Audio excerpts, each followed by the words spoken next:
What's wrong with improv?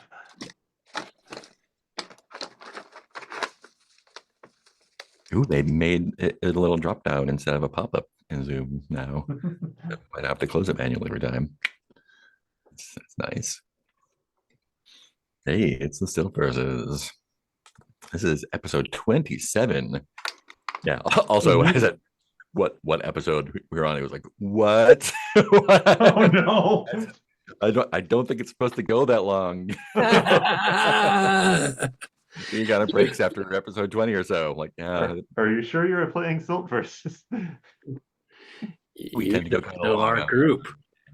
we went 40 sessions of the between, which is probably not supposed to go. We ignore assignments and go do side things. It all works out just fine. We got just like I do in real video games and life. I'm supposed to write this thing for work. Anyway, I learned how to knit. Yeah. That's where games, I'm back into Star Wars Outlaws again. It sucked me in and I love it. But I heard that's quite good.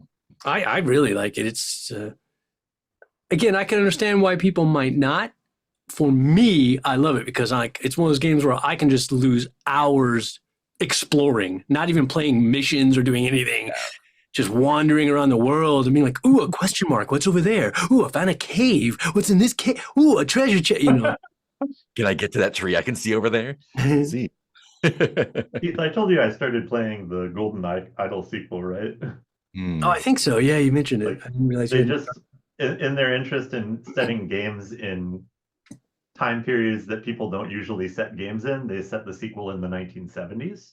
Mm-hmm. And I am 25 minutes into the game or so, and I'm already uncovering a series of mysterious deaths that are part of a government cover-up. And I'm like, these are two brothers in Latvia. How are they writing like the perfect 1970s airport thriller? It's like so right in the pocket of. Now it's the corporations doing it instead. Well, yeah.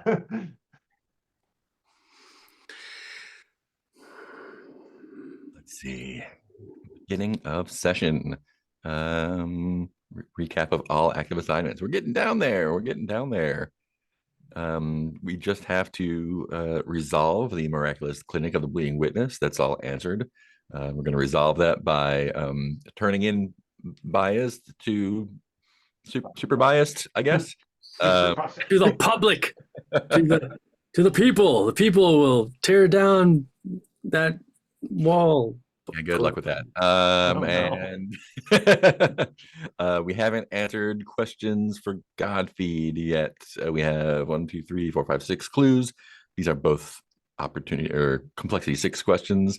What is the secret to the facility's success and what is its critical flaw? And that'll resolve it by nudging the abattoir to its imminent oblivion.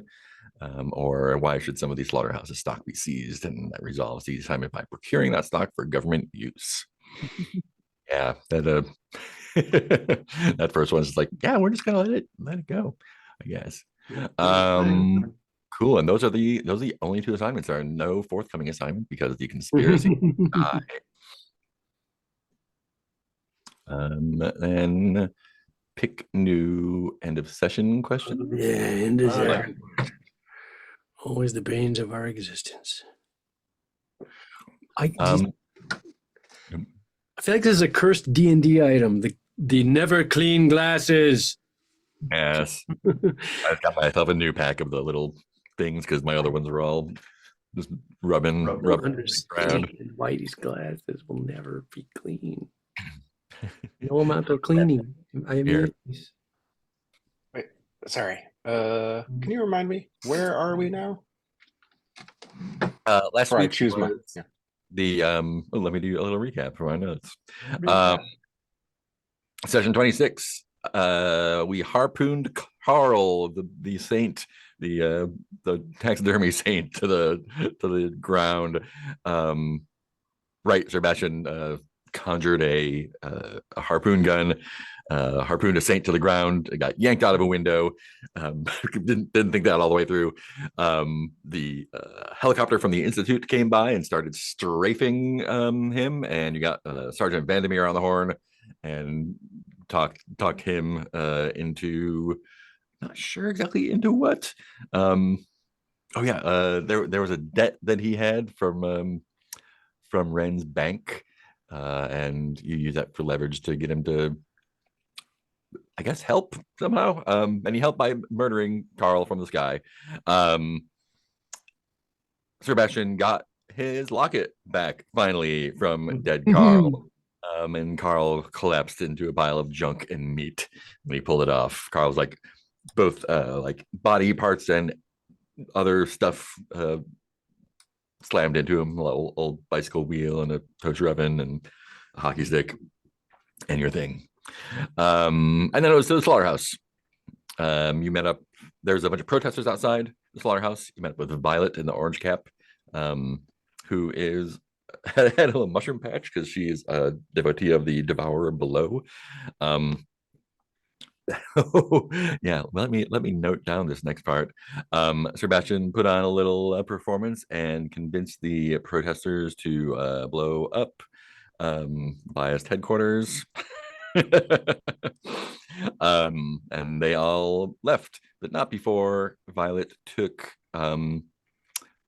Hugh in around the back with some bolt cutters, and the rest of you went in through the loading docks.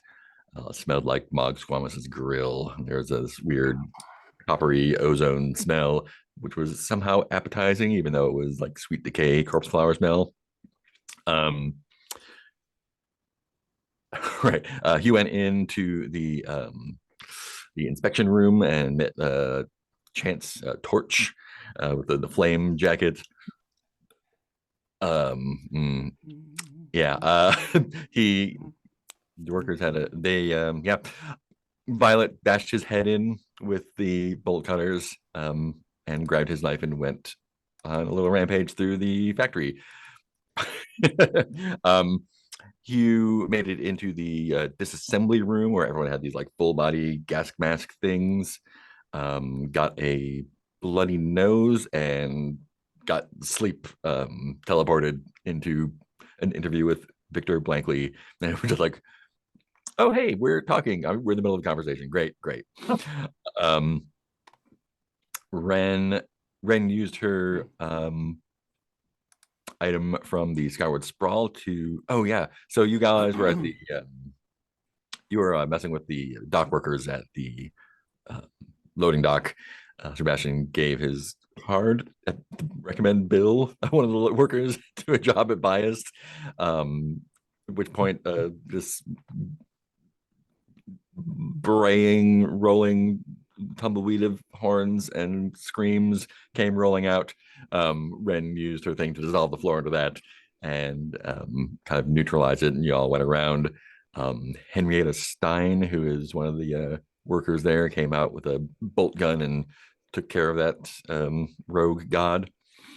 We went back to Hugh talking with Victor Blankley. He took you to see this god that they were experimenting on at the beginning, and this sort of pressure cell because it kept dividing and multiplying. And Hugh made, makes a deal written down. You made some kind of deal with Victor Blankley. I think it was that the Biased had certain gods that they wanted eliminated. Right, that's it. Eliminate certain gods. And then we have B&W back in the Lairage, which is a word I just learned, which is where all the gods are kept before they go to the slaughtering area. There's like a giant weird baby. There's one that mirrored the person looking at it. One has a spider body with little deer hooves and a head with a giant grin looking at you. Super creepy. So you're on the catwalk above that. And you two had not met Violet, who came running past you. Guards coming after her, and Ren used creepiness to make the guards rethink their life choices. And they went the other way. And Augustus, who I believe is the quality control guy, Augustus. Oh yeah, he was the one that the dock workers were complaining about. He's the contract security analyst. He walked Hugh out. He's the one with the tropical shirt and khaki shorts. Basically the guy from Jurassic Park. And that's where we left. Everyone met up at the loading dock and decided to call it a day at the God Slaughterhouse. Wishes were to see Zeph's journey move. I think that was the radio tower. Work more end of question stuff into stuff as Eternal Wish, and get some journeying done to clear some conditions. And that's where we're at. Do we have any pending narrations or anything? I'll note that I'm out of ink, so at some point I'll want to journey to Cave Fungus Adventure. I see that Hugh also has the Bleeding Revelation unnarrated. No, I know I narrated that. Must have been. Oh yeah, you definitely did narrate that one. Click. I must have just misclicked it just now. Sebastian also shows the Whispered Psalm unnarrated, but we definitely saw that one. Yeah, I definitely. I guess I never ticked the box. Bookkeeping, the cornerstone of RPGs. Because I usually do mine immediately, and I think that one Foundation of storytelling, bookkeeping. Actually, yeah, for some games. Wait, I'm running. I just started running Ultraviolet Grasslands, which is this like weird heavy metal caravan through weird. Oh yeah. We played a session or two of it, I think. It was close. That was as Death Fantasy, but they're very similar in tone. Okay. This one is a lot more bookkeeping. It's like tracking like how much food you have in your caravan and how much you have to pay people and what you're carrying and stuff, but it actually like drives the story in a really neat way. So yeah, bookkeeping, the cornerstone of role playing. So Zeph, you have a personal the journey move to get set up, right? Did you put that in the journey scene tab? I did. Radio free blank. Yeah. Were you all thinking of journeying from the slaughterhouse?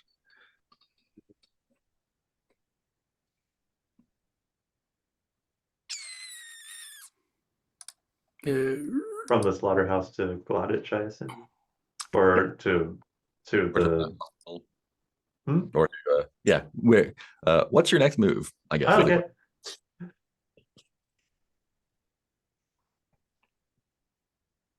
Because yeah, we want to. How are we doing? Oh, we've got a lot of. Yeah, we got a lot of Keith and conditions. I have 5 conditions between us. Great. Yes. Love to see it. Wait, so okay, Miraculous Clinic.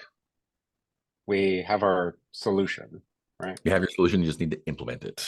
Right. Oh my gosh. Okay. I thought we had talked about like Zeph having communications contacts in Glodich that we could talk to. Oh yeah, didn't we talk about something like maybe like pirate radio situation or something? Yeah, or maybe even using his journey scene to do that, which would be neat. Yeah. Efficiency, the cornerstone of efficiency. You know what? Yeah, okay.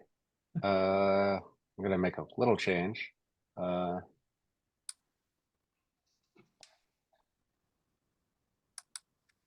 Okay. Yes. Radio free glottage.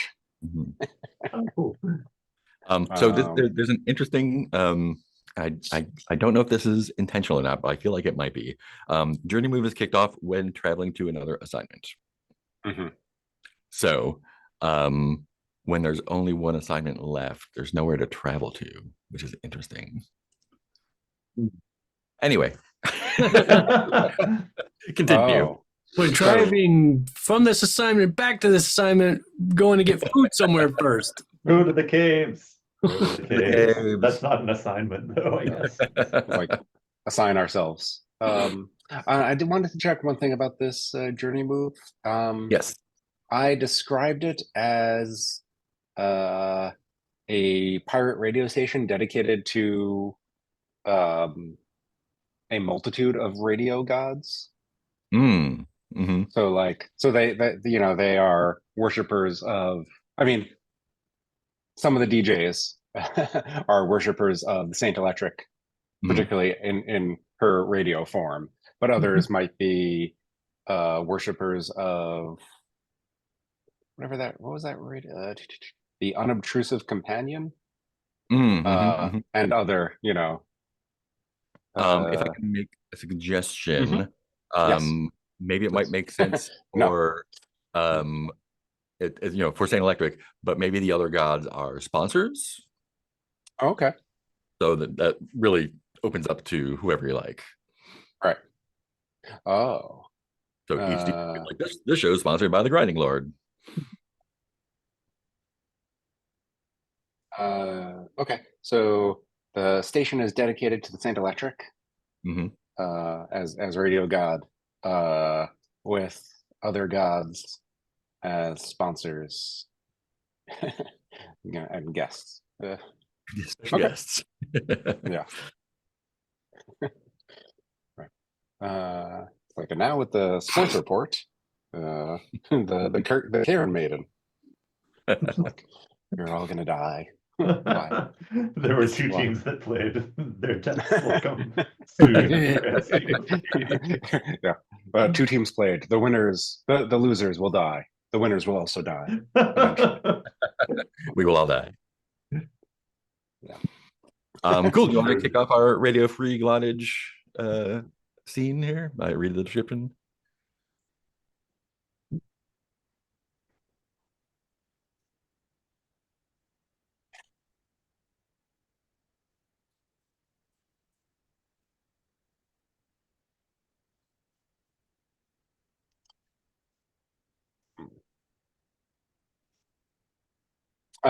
Did you want me to read it, or? Yeah, go for it. Okay. A fractious pirate radio station dedicated to the Saint Electric in her avatar form as radio, or her radio avatar form.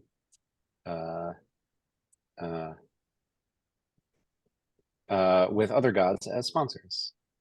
A lone signal tower in the city, hidden from all but those who can follow the signal. Zeph discovered this place when doing a survey and left it off some official Saint Electric maps. Nice. And so there's a paint the scene question here. What music / radio detritus do you recognize here? Yeah, and I thought that could include like the DJs and talk radio cranks. You're like, oh, I used to listen to them. Like this person. Yeah. I think that Sebastian's favorite show on the station is this DJ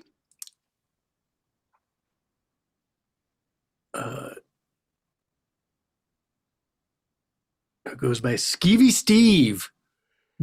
Skeevy Steve. And he makes new shows by Frankensteining pieces of different old shows together.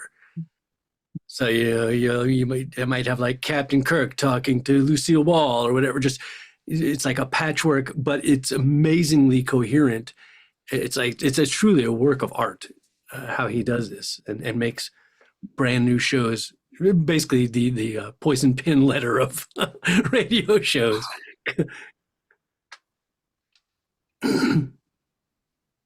I think they have an entire collection on cassette of the old time radio show, The Dweller in the Deep, which was like an anthology show narrated or presented by the Dweller in the Deep, Mhm. who uh, used to be a recognized god. What was the like? It was a adventure horror comedy. Oh, Romance. um, horror mostly. Cool. Yeah. I'm really thinking of this one. Oh gosh, I can't remember what it was. I just remember one time I was listening to this old time radio show, and there was this guy, very ghoulish Mhm. narrator. And then they had the commercial break for Campbell's soup. And he's like, "Oh, these people are stuck in the submarine at the bottom of the ocean. They must be cold, But you know what warms me up? Campbell's soup." It was That's what I'm going for. But no longer a recognized deity. So like they like no other radio station could play this. Tangent. We went to a thing like a local gallery slash bar thing here, and I picked up someone was doing horror paintings, and so I got a painting of the Crypt Keeper, which now is on the wall in the stairway between the bottom and top floor of the house, and gives me the opportunity every time like walking through. It's like, oh, are you staring at me? No. Like, endless pun opportunity now. Put him in different places in the house, and it's gonna be great forever. Anyway, I think there's a posted document about uh like on-air regulation, and then it's like we love, and it's like kind of an HR trying to sound cool tone of voice to it. We love all our cool DJs to say what's on their freaky minds, you know what but else is please, cool? yeah, but please avoid. And then there's like this bulleted list with probably comments scrolled on from other people at the station, but it's like, don't read these over the airwaves. And it's like the litany of madness, the 7 words of electric corruption. And I think somewhere down the list, there's a reference that's clearly, uh, I think it's like the annihilation of memory. And it's something that Hugh knows is associated with the Waxen Scrivener, but it's kind of legendary talk it feels like an urban legend among those followers, that there are things that can be said that will just wipe away Oh yeah, like clearly. sort of contagious amnesia. And for some reason, they keep saying it and keep forgetting not to say it again. Cool. So the radio station is still active. It sounds like that, right? Yeah. Yes. Where is it located? Um uh I don't know. I mean, originally I was thinking it would be located in like a wilderness, but I kind of like the idea of it just being like in the city somewhere, just like the top floor of a otherwise nondescript office building. It's like, oh yeah, like everyone's got aerials and towers and things. Cool. Are they currently broadcasting right now?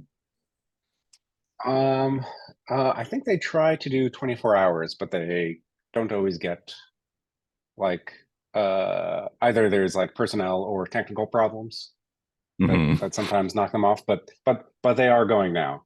And like uh um not to be too skeevy Steve, but like I feel like it's kind of like there's like a Frasier dynamic of just like somebody is doing something and there's somebody like waiting, like it's my turn, like you know, Yeah. like my show is from 3 to 4, Mhm. like the people need to know. Uh, That's great. Yeah. So, what does it look like when you roll up? Who is on air now? hmm. uh, well, so I think Yeah, so we take like an elevator up to the top floor, and I'm like a freight elevator. yeah, like not for people. Yep. And I think Father Fyodor is on the air now, and he is extolling the virtues of uh, who's like who's the most like austere god. Mm. I was like you should give up more, sort of like dude, is there something you enjoy in your life? Like stop it right now. Oh yeah. Are you proud of your hair? Shave it. Uh It's called the lack of need. yeah. So he is, like working himself up into a lather as like the station manager, who has no name, Mhm. is just like um beginning to like lower, just like it's like I'm just going to turn off your microphone in a moment, and then like, well, like this is like the usual thing. Like Father Theodore goes on for a while, they just have to like cut it. It goes, the station goes dead for a little while. They got to get a couple of like other of the DJs to like drag Father Fyodor out and like beat him up a little bit. Uh, and then like, emo Johnny goes on to just play music. Nice, nice. Um, while you're in the journey scene, you can have a conversation with another custodian where you discuss your personal history or relationship to a divinity. But you can also do whatever you like here.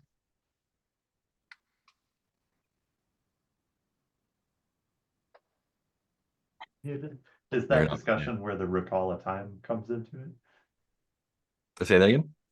I is if we have that Oh yeah. discussion, is that where the recall a time prompt comes Yeah, in? the recall a time here is recall a time when you connected with someone over some culture slash subculture, including the divine.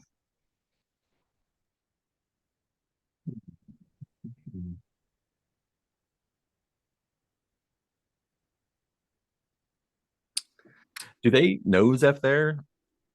Um, Because you had it on a survey that you left off a survey, right?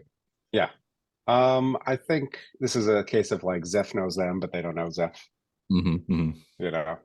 So he's like, oh, like, Long time hey, hey, station manager. Like, were you like, why are you on my station? I'm listener. like, When is there slot up? Oh god, the schedule's all messed up. I'm sure there's a little bit of like Zeph being just like, well, I mean, if you need a guy, I guess I could be DJ. I mean, God knows I don't want to, but Emo you Johnny's know, up and he's just sick of yeah, Theodore's garbage. So he's yeah. just there's a you have to talk to Emo Johnny. I like Zeph has a bag like that he's never opened up that's just full of vinyls. I mean, I guess I could. I don't know. I just happen to have this. Yeah. Don't make Uh, it. um, a time when you connected with someone. Gosh. Let's see. I already Sebastian talked. definitely has one. He's very Oh, excited about this station because he's like, this type of radio station, this is what truly embodies the spirit of the artist. Because when I was working with one of my theater troupes growing up in my hometown, we listened to this show, not this show, the Skeevy Steve's Frankenstein episodes show, and every Sunday night. And so we decided to put on our own local show based on that, where we did the same thing. We would come on as different characters from different plays and shows, and we'd interact with each other and we'd improvise scenes. And any of the actual, officially recognized glottage stations would have sent representatives to shut that show down and say we don't have an official license to perform their material. But Skeevy Steve promoted our show on his show, talking about what a great show ours was, and how it paid such homage to his show and did a great job of doing so. And in fact, gave him ideas for new episodes, and he requested, he asked if we could like if he could air our recorded show on his show one week, which of course we're honored. That is wildly unbelievable. Make a presence roll for me then.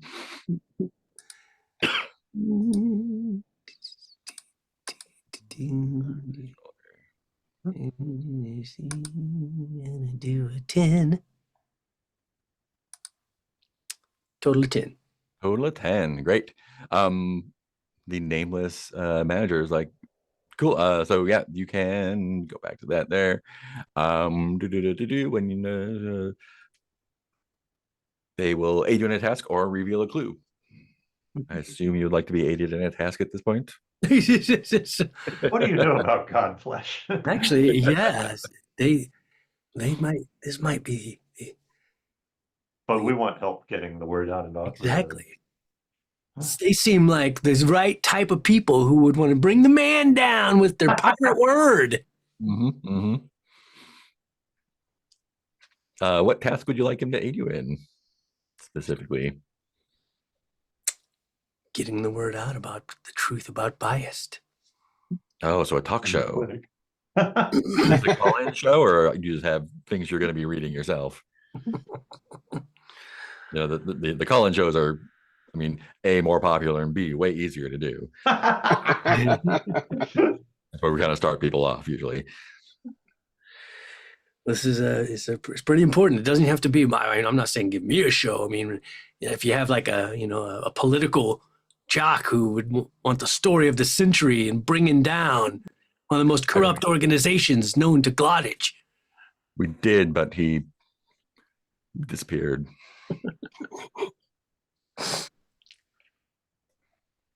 Well, I am an actor. I could pretend to be him. Oh, really? That'd be pretty good for a station too. I had to come back of whatever his name was. His name is Rex Bellringer. Yeah, I could listen to a few tapes and get the voice down. Sure. I mean, we don't really keep archival footage of our shows. It's kind of a run and gun situation, but I'm sure you've heard of him, so you could probably just go, and if you do a mildly passing impersonation, I'm sure it'll be no one will notice. We can get you on after Emo Johnny, I guess. We got some dead air coming up. Just be a few hours so you can get yourself together. Perfect. Start rehearsing. What are the rest of you doing? Does that mean I clear a condition? We're doing that? Or we are not, or was that recalling a time, or well, that wasn't a discussion. No, that was a spellbinding tale. Yeah. Oh, I thought we were doing Jeff's journey move. Yeah, but you also did a spellbinding Well, tale. yeah, that too. But it's talking with another custodian to do that. Well, I thought I was talking to the others in the car. I thought you were at the station talking to the guy. But I'm trying to clear a condition was what my technical was. Well, you can have we're around, I assume. Exactly. So we could, because I too would like to clear a condition. Yeah, go for it. Yeah, we can have that chat. I think it's more like I was talking to them, and then maybe the manager overheard me telling Zevin. Oh, okay. I thought you were directly talking to him to convince him about that. I was merely recalling a time. Just recalling a time. Yeah. Yeah, go for it. Take off a condition. Oh, and I think Hugh is chatting with Sir about I think while he was with the band of Watcher in the Wings enthusiasts, I think they would occasionally, like around the peninsula, come into these pirate radio stations and play a few songs and things like that.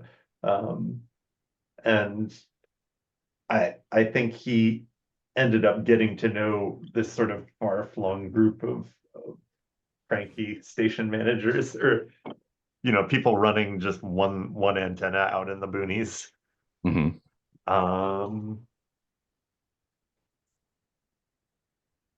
Yeah, so I think all of this is probably like, oh, he probably actually is recognizing a bunch of people and names, and Mhm. They made it big time at Radio Free yeah, Gala. yeah, this is the big station that he'd always heard about. Nice.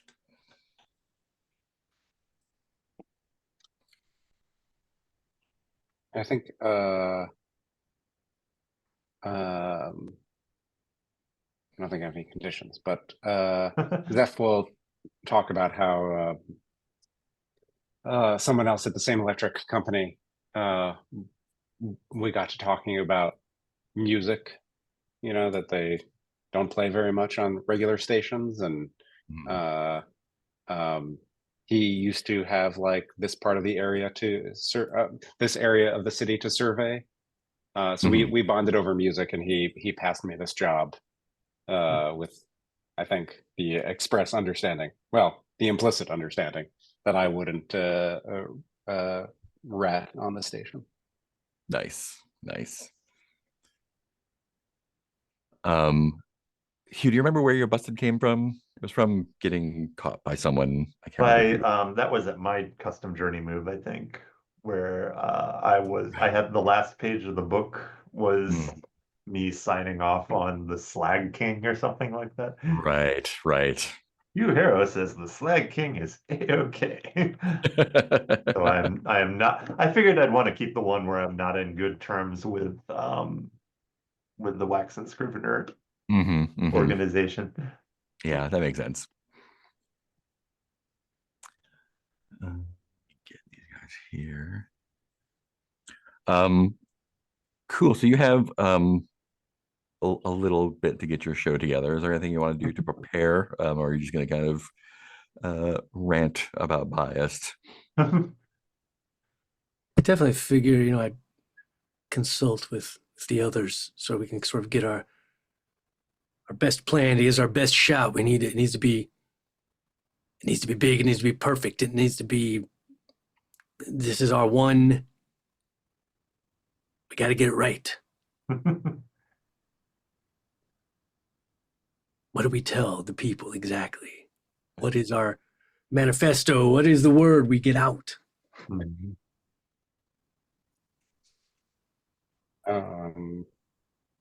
What's our intended call to action? What's our CTA? Oh no. Speaking of which, it reminds me, I was when one of my bands was on local KOP community radio. It's Oh funny yeah. because that there's a sheet in there, things you cannot say on the air. Yep, no Yeah. calls back. It's so funny, and no calls to action. So it's hilarious. You can be like, "There's this gig at 8 o'clock Friday night." If It's gonna be somebody really good. wanted I love to it. check it out. Yeah, But you can't say can't tell people can't tell people to go to it. no. You can say all about it and how great it is, but you Yeah. can't tell people to go. But this is different. We're definitely calling to action on pirate radio. It's a pirate radio station, not a. And reading the Litany of Madness. Yes. It's not solar powered, this radio station. It's Yeah. faith based, I guess. Wait, Is this radio station? I think you said, but so it doesn't move around. It's the same. It's always the same location. Yeah. And people don't try to come and shut it down or anything. Yeah, it's just magically protected. I mean, until it isn't.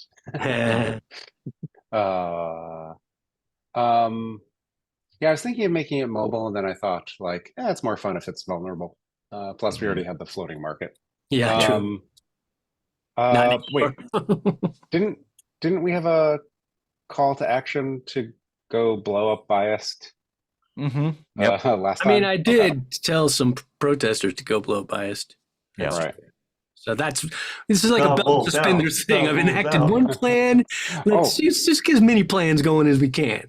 Right. They are protesters. They are a little bit disorganized, so it might take them a while to figure out even what that is before they go to it. So, we got of course, then the different factions will split off.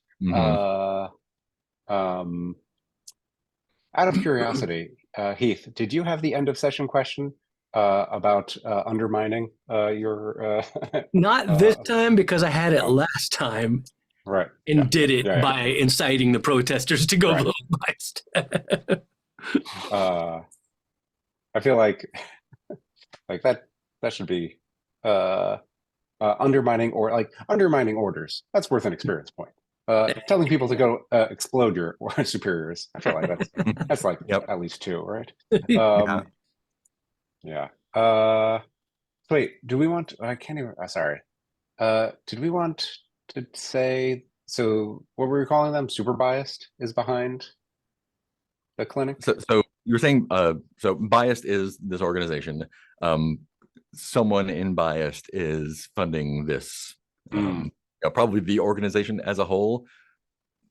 There's a lot of moving parts. So I kind of feel like it could sort of be anything we want, really. You just massage it. What's most interesting?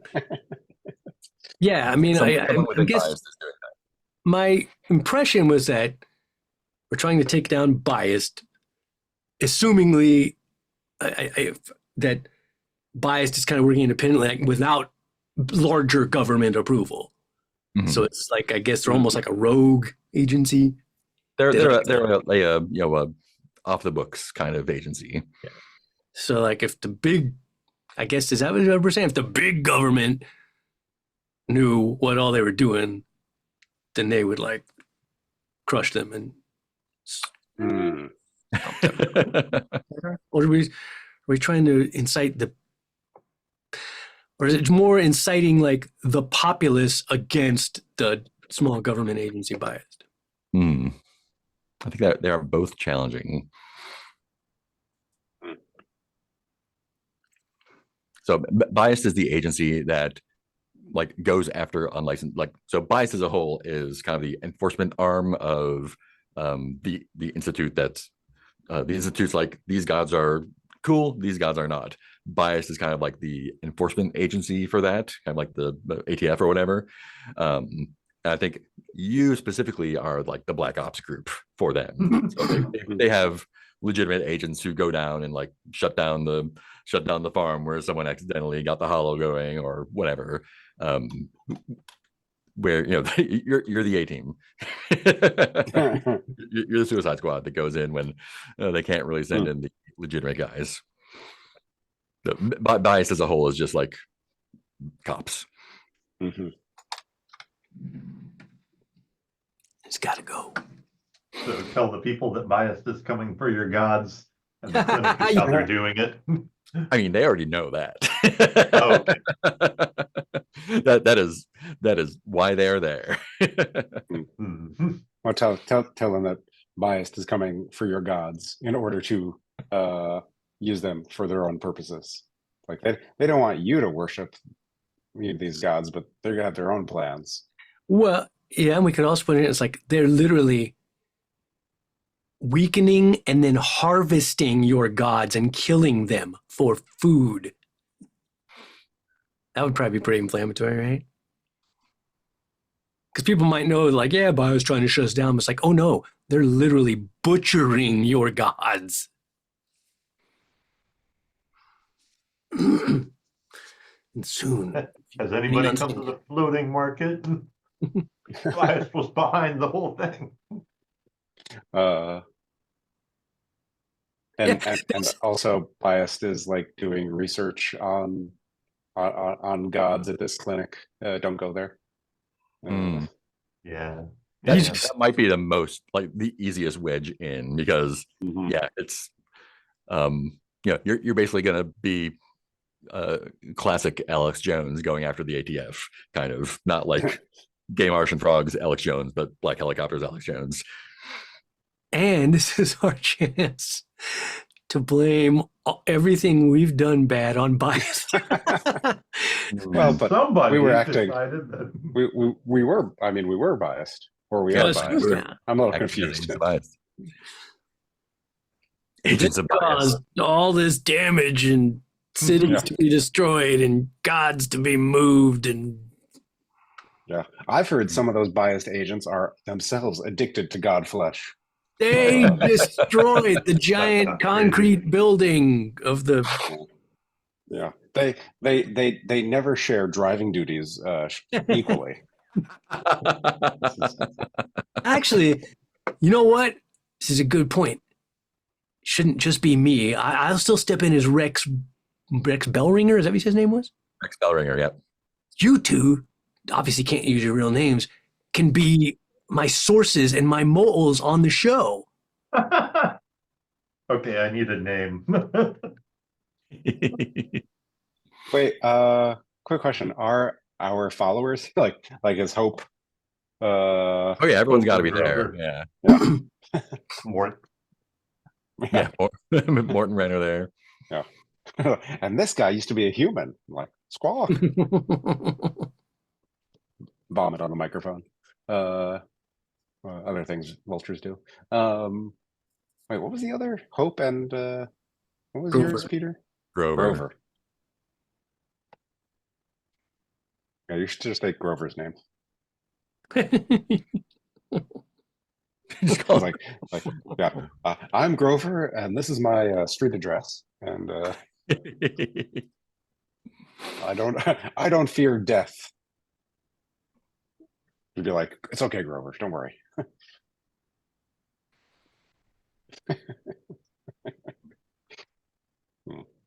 Remember that part in Midnight Run when Robert De Niro was like, I'm gonna shoot this guy, and then like he's like, no, like, I'm not gonna. Yeah. Just pasting some relevant parts from your biased contract into chat. Oh, no.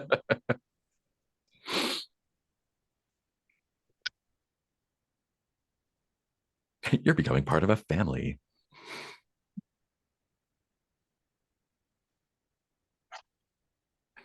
That's the word cults like to use.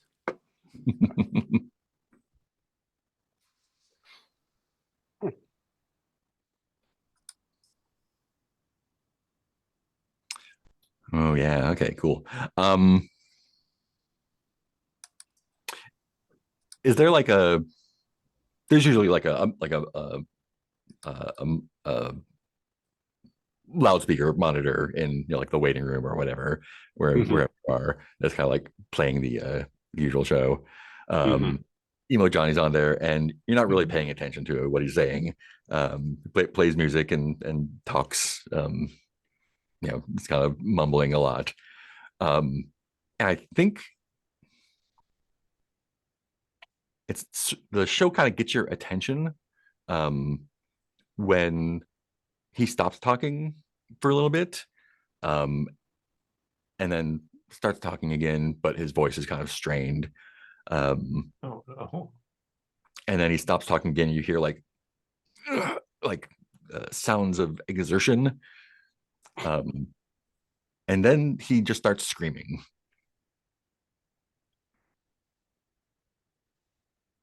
And I think the station manager's like, "Oh, he's stepping it up. Okay, you might be on sooner than Oh no. expected." This doesn't alarm you? I mean, he's got his shtick, right? Is his shtick usually screaming? Every once in a while, depending on how long it's been. Get used to it after a while. We'll see if he has an announcement for us. It's you. Yeah, I think Zeph has been like fixing some wires and things, and just like replace. There's like, yeah, just taking care of the station. And I'll ask the station manager, like, did I get a mop? Like, what's the like what's and the... it's silent for a while after the screams, and you hear I think Zeph specifically knows the sound of someone kind of fumbling with the microphone. There's like clunk clunk, and then a voice comes on. This has been Emo Johnny's final broadcast. This is Reverend Tooth signing off. Anyone would like to join our snuff gods in ecstasy? contact me via the station. And then there's just dead air.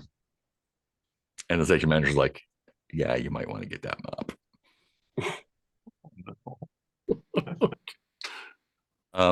And yeah, you recognize Reverend Tooth.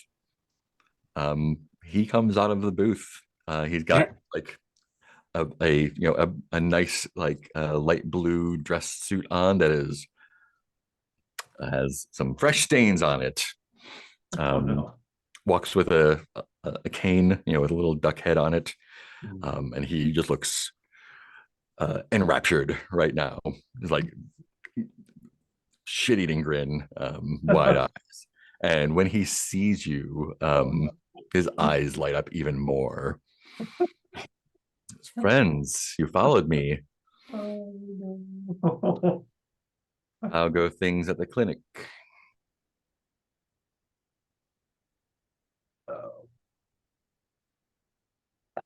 I think Hugh shrugs and makes non-committal noises. Like, oh no. We didn't actually follow you. This is a part of Zeph's route as an agent for the St. Electric, just making sure everything's operating correctly here. Coincidence Oh. into you. There's no coincidence, my friend. The 5 aspects of pain drive those to where they belong. And he takes his cane and like pokes at you a little bit so that you belong with me. I think the Watcher would disagree. Oh no. Wait, out of game, was that the deal that Sir had made? No, that was with Okay. the Silver Lining. Thank you.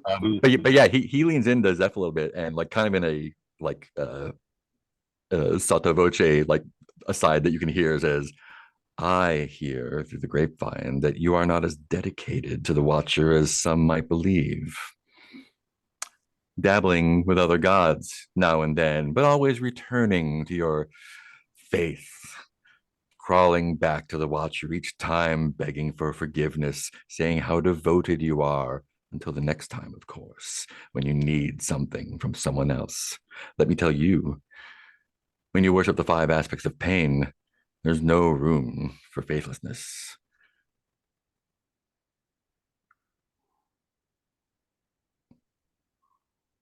That is why any faith with no room for faithlessness is a weak faith, for it will not have people volunteering themselves willingly. That's a faith. That's known as more slavery. We call it sacrifice.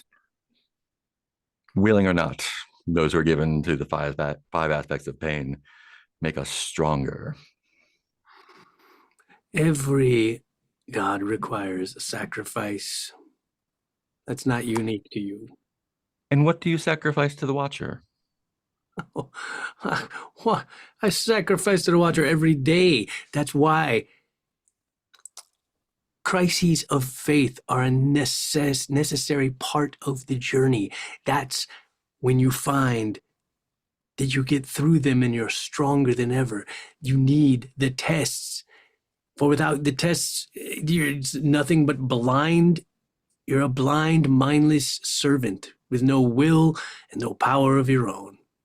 Exactly. And that's what makes us strong. I noticed you didn't answer what you sacrifice, just how often. Because Think it's about that. on the list and not one that you are privileged to. Why do I need to sit here and tell you everything I've sacrificed over my life? We'd be here for days. And he rests his cane on the desk and pulls off his leather glove, and he's missing 3 fingers.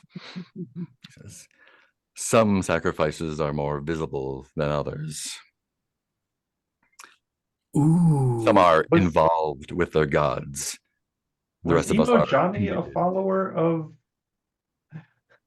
I think Hugh is wondering this to himself, but speaking a little too loud, so he's He expressed interest, yes.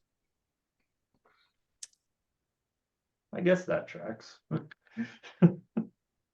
Do we know, is the Who's Dr. Tooth's god? The five, they're the snuff gods. Of gods. Do we know, are they unsanctioned gods? Oh yes, very much so. Let me double check. I get Yeah, they're the ones who I mean, they sacrifice of themselves, but they are known often to collect involuntary sacrifices on a regular basis. think I think Hugh, with a look of concern, tells, who was it, was it not Tooth? Was it Reverend Tooth? Reverend Tooth. Okay, Dr. Tooth is Yeah, all the snuff the gods electric are man. named after body parts. Yeah. Advise him to listen closely to the broadcast we're about to do because it's relevant to his gods. Oh, really? Yes, I think you find that despite whatever differences we may have, unfortunately, there are some things we all have in common, dangers to us all, common dangers. The agency you work for, shutting down unlicensed faiths. Shutting down. That's what yes, that's the public facing. Yes, they shut them down. The thing they would not like you to know is that they're also butchering unsanctioned gods and selling them for food. Hmm. Butchering gods, butchering followers. What does it matter what they do after? They destroy faiths that, and he gives Zeph like a withering glare. Like they destroy those who threaten their corporate interests. The Saint Electric can't abide anyone not worshiping them. The Slag King needing worshipers to put up building after building that nobody lives in.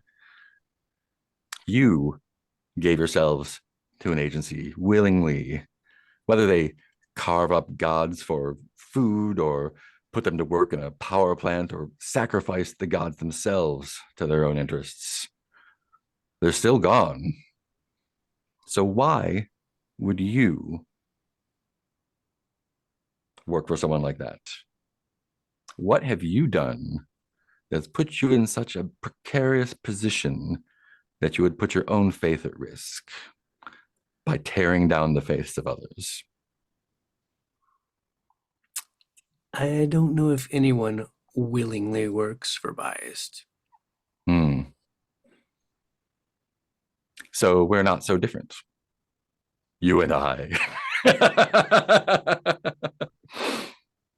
We take the unwilling to feed our gods.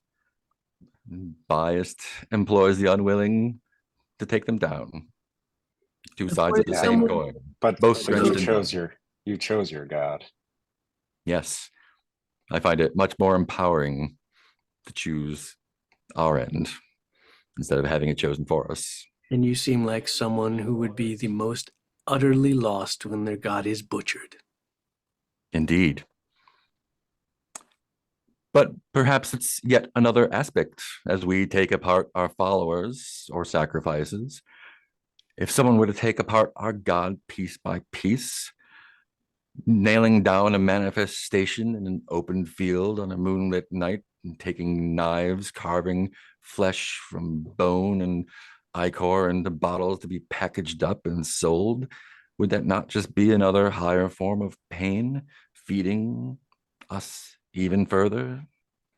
You've By taking us down, strengthening us? you've obviously put some thought into this. Oh, yes. I think nothing else.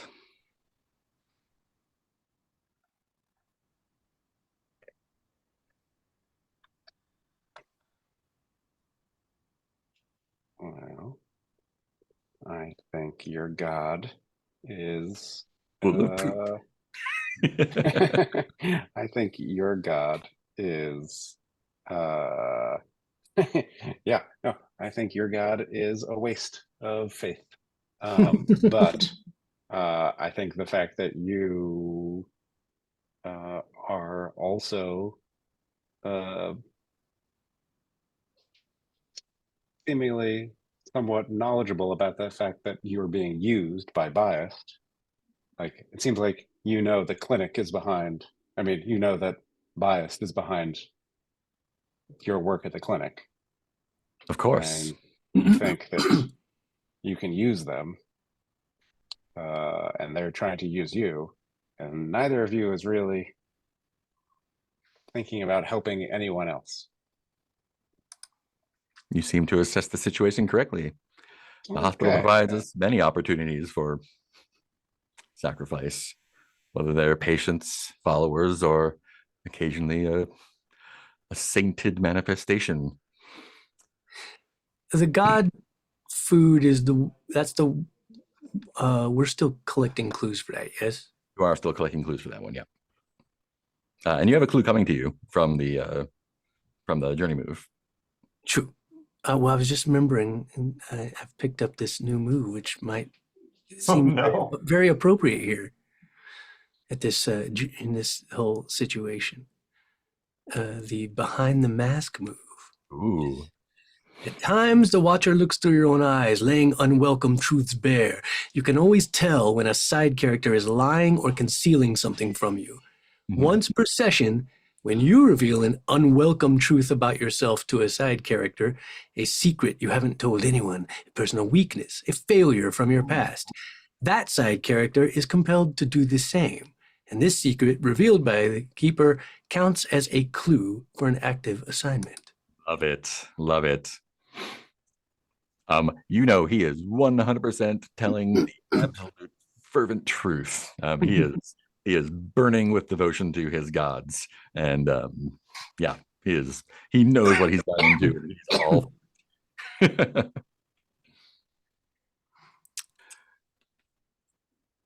But that still can't I can still we can still do the. Oh yeah, absolutely. Yeah, you can still reveal your personal weakness. Right, look, I'm gonna say,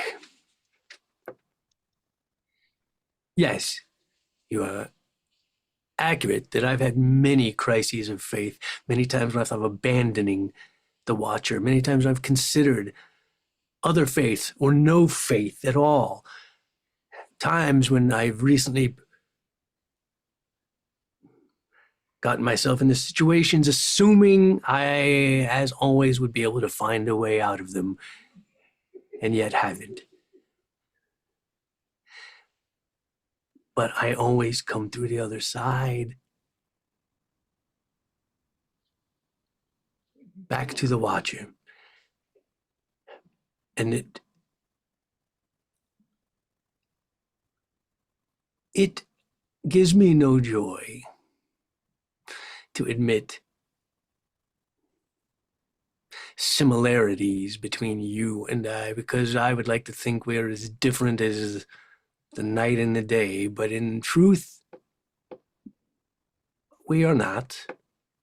We can both be blinded by our fervor, by our ego, by our faith. I think all this conversation has done is made me feel like at least I see the truth of who I am. At least I know I have weaknesses, that I am not infallible, that I don't know how I'm going to resolve certain situations I've gotten myself into.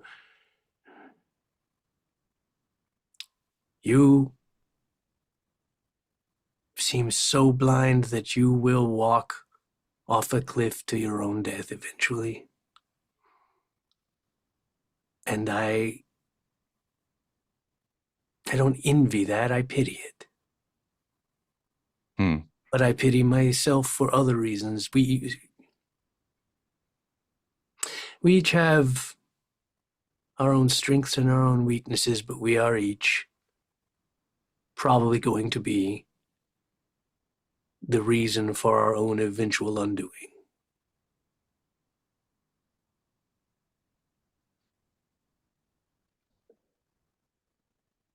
And it's probably you're right. how the gods would have it. I believe you're correct.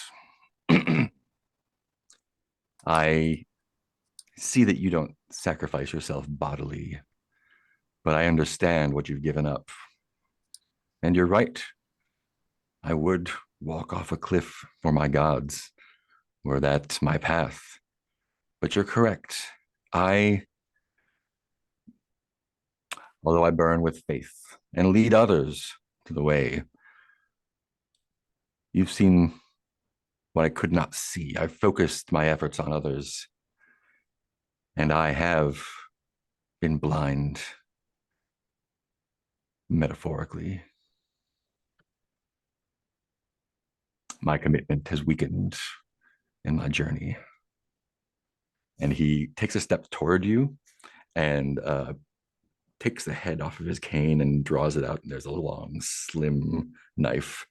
And he comes up to you face to face and holds it between you two and says, perhaps your sacrifices are not visible, but mine must be.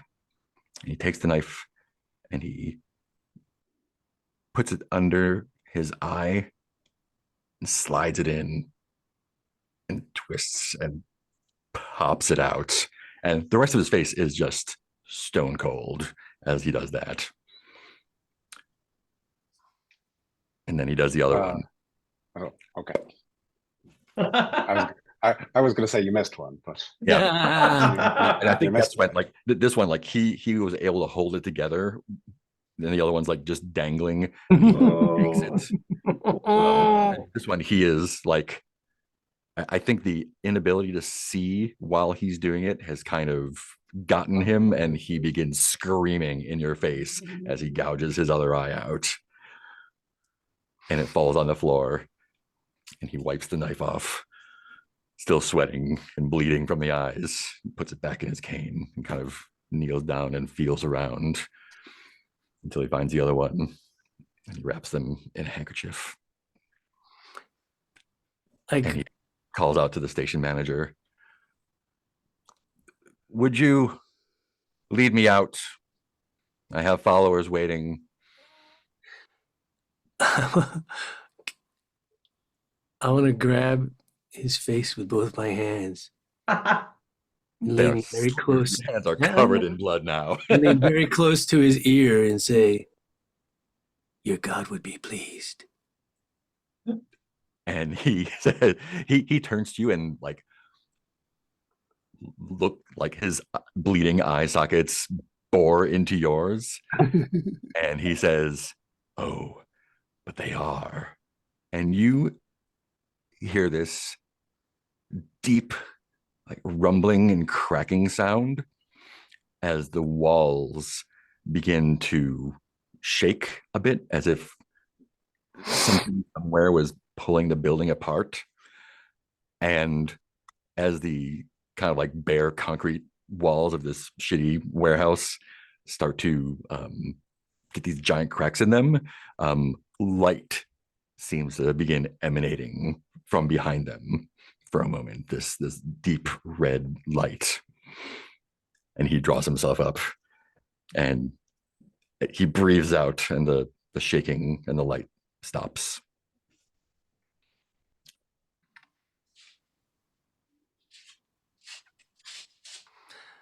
I hope that both of us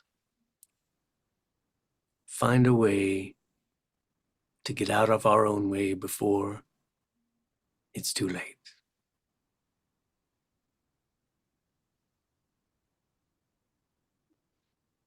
And the station manager leads him away.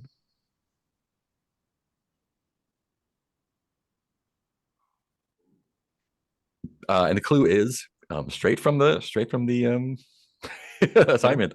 Crumbling concrete that seems to have light emanating from its cracks and holes. Hugh and Zeph. Yeah. What do you think of all this stuff that just happened here?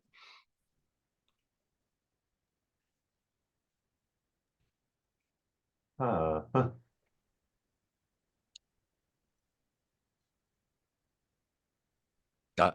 do you feel that your question for both of you? How do you feel that your faith compares to Brother Tooth's? Oh, Nothing in comparison It's to a- that. a weak and pale thing. Yeah.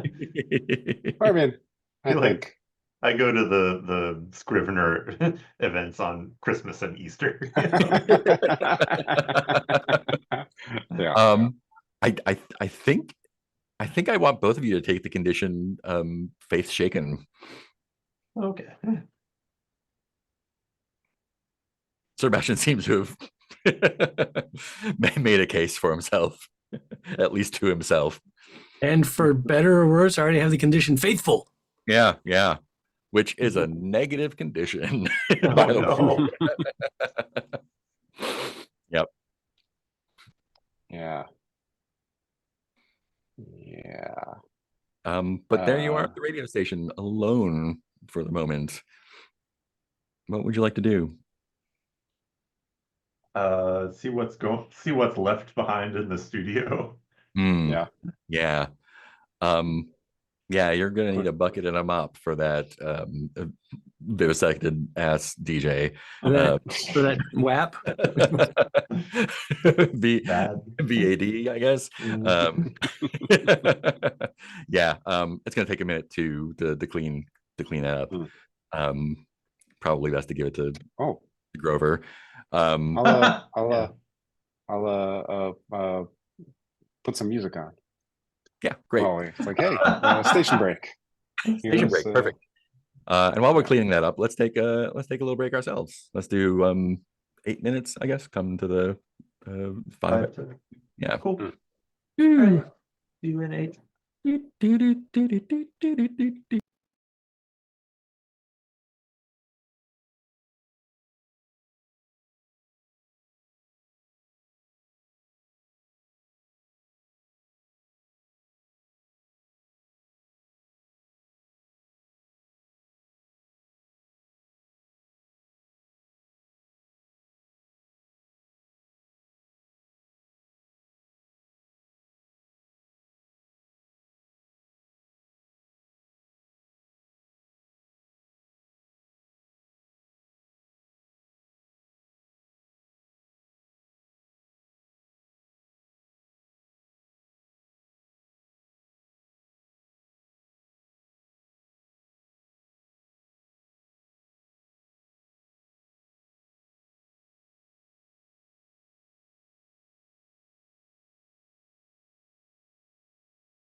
This light is good for video, but so much nicer like this.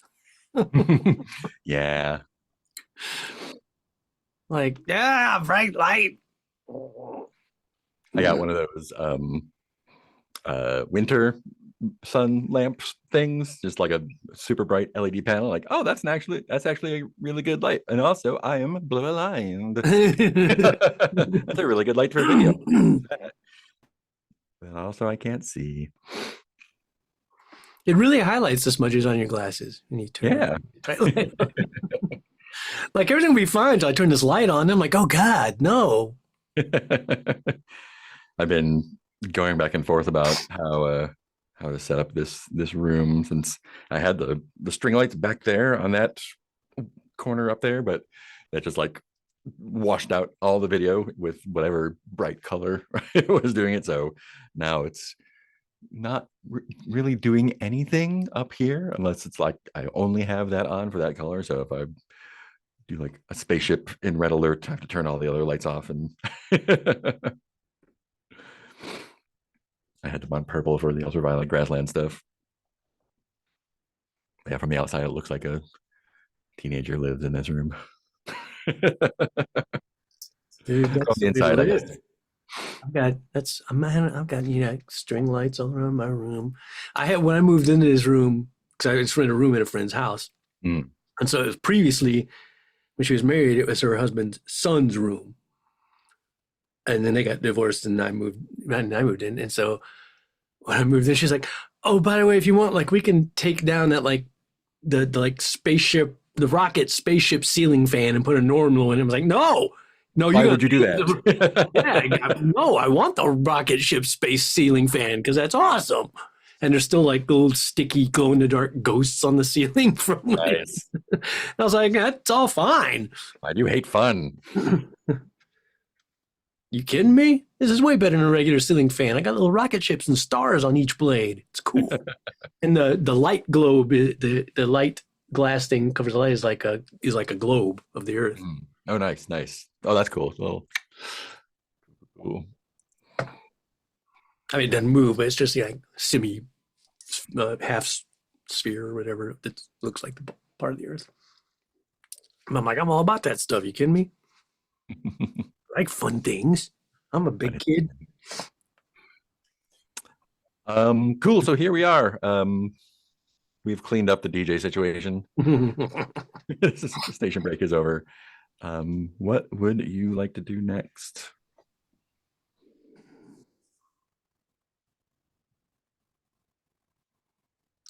Change the world with a radio broadcast. Time for Rex to go. Time for Rex to go on. Yes, so. Yeah, the booth is yours. Enact the big plan.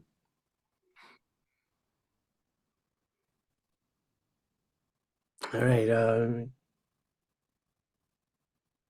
Hopefully, maybe I don't know if there's. I don't have to look at if there's like a soundboard or exactly how this station works, but Pump up the volume. Yeah. I like to imagine I found the old Rex Bellringer show intro music. Nice. Yeah, you did that while you were waiting and everything. Yeah. A lot of bells. Yeah, ding. Like klaxon, but also, I think, yeah. While I'm playing the intro music off of an old tape that I found, I think I will turn to Sebastian and say something like, no pressure. Yeah, you know what? Let's leave it at that. No pressure. No pressure. And then I can't help myself. Like, if this doesn't work though, we've been through a lot for nothing. right. Right before we go on the air, I feel like I'm saying a little mantra. Yeah. I perform for the Watcher performs through me. I perform for the Watcher.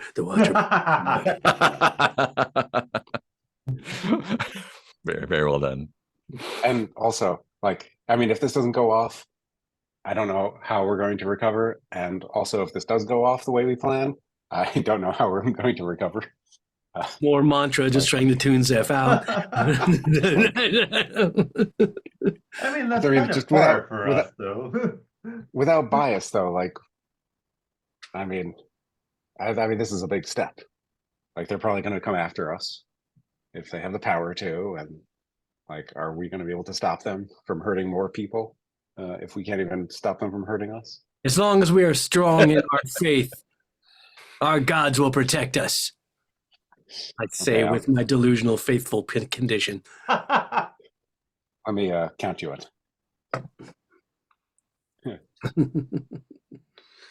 And I think Hugh is like in the middle of saying, No, we're on. Really, We're on. isn't it their fault for? That's the problem with bias. That's the problem with bias. Oh, noticing the honor. Oh, yeah. Do not ask for whom the bell tolls. Today, the bell tolls for all of you. For one last, very, very special bombshell dropping edition of the Rex Bellringer Show. That's right.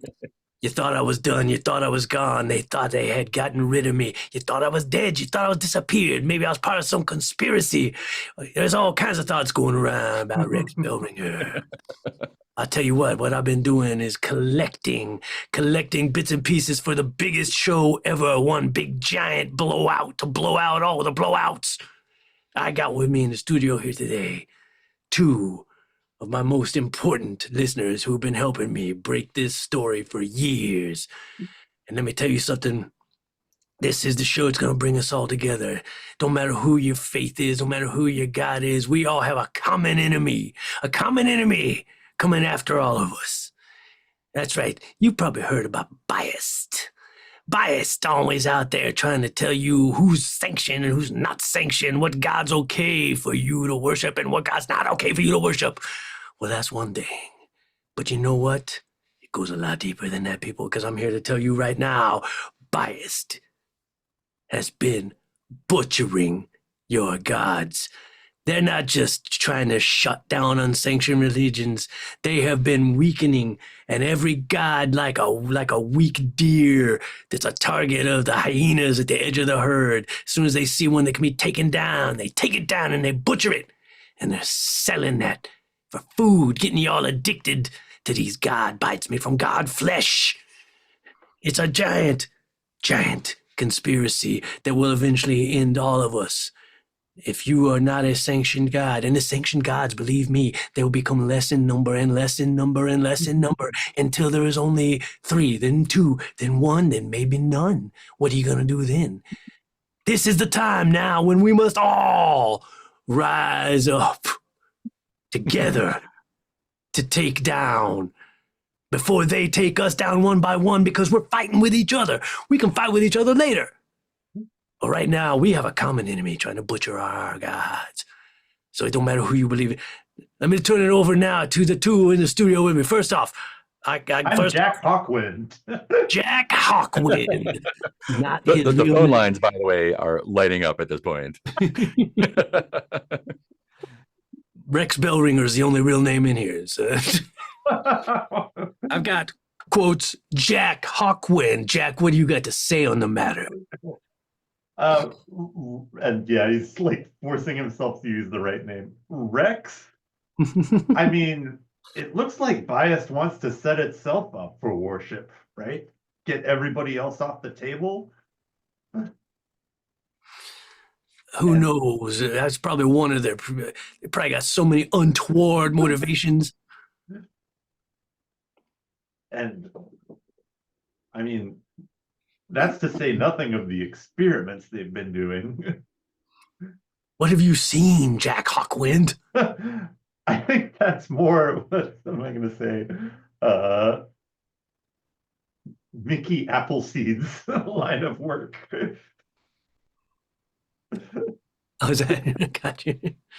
Ricky, tell it to him straight. Give me 411. Give me hot gas. What's going on, Ricky? I was gonna be count. I was gonna be okay. Yeah.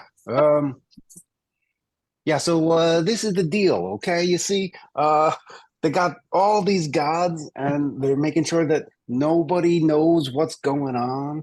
Okay. They're doing things that no one. I'm telling you, the fucks are at it again. Okay. Listen, no one's gonna tell you. You're all buried in shit right now. Look around you. It's all shit. Biased is killing gods, and they're setting themselves up as gods, and they've got just some nasty things going around, like this clinic of the miraculous bleeding witness.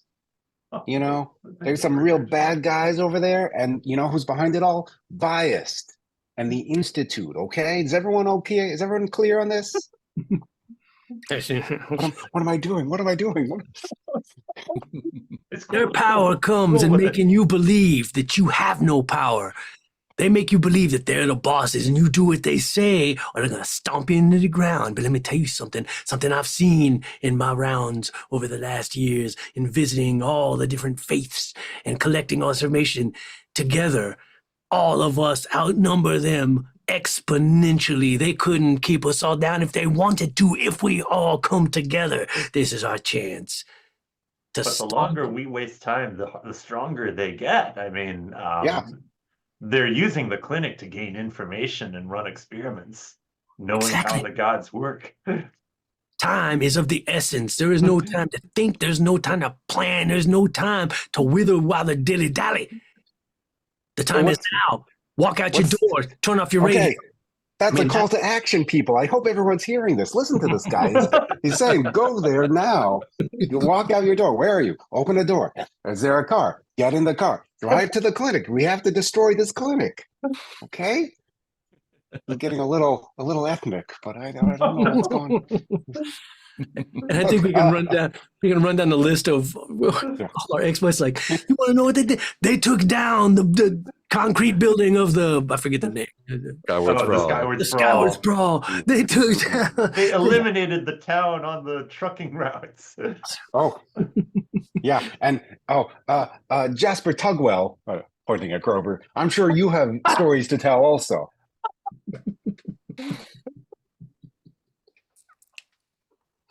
Jasper, do you have stories to inspire these people to take action right now, collectively, and go take out Biased? Who is Jasper Tugwell supposed to be? Oh, Grover. Grover. Grover is very confused. They took my books and ripped I was ripping up the books and they started gluing the pages back in. Biased made a library downtown and wouldn't let me in. And I said that I was going to get my library card, but they said I can't get a library card. And I said, well, I live here, and they said, prove it. And I said that, well, don't you believe me? And they said no. And so I ran into the library, and he chased after me, but I wound up in the back place. There was a elevator. There was a door that said don't exit or else an alarm will sound. But I exited anyway, and an alarm sounded. And by library, Jasper means clinic. Point is, they're taking down they're aiming for the waxing Scrivener. He's in their sights. They're aiming for the Watcher. They're aiming for Saint Electric. They're aiming for Jolly Crunch Tooth. Wait, is he sanctioned? Start making up gods. Whoever's unsanctioned. Unsanctioned. I can't remember who's unsanctioned.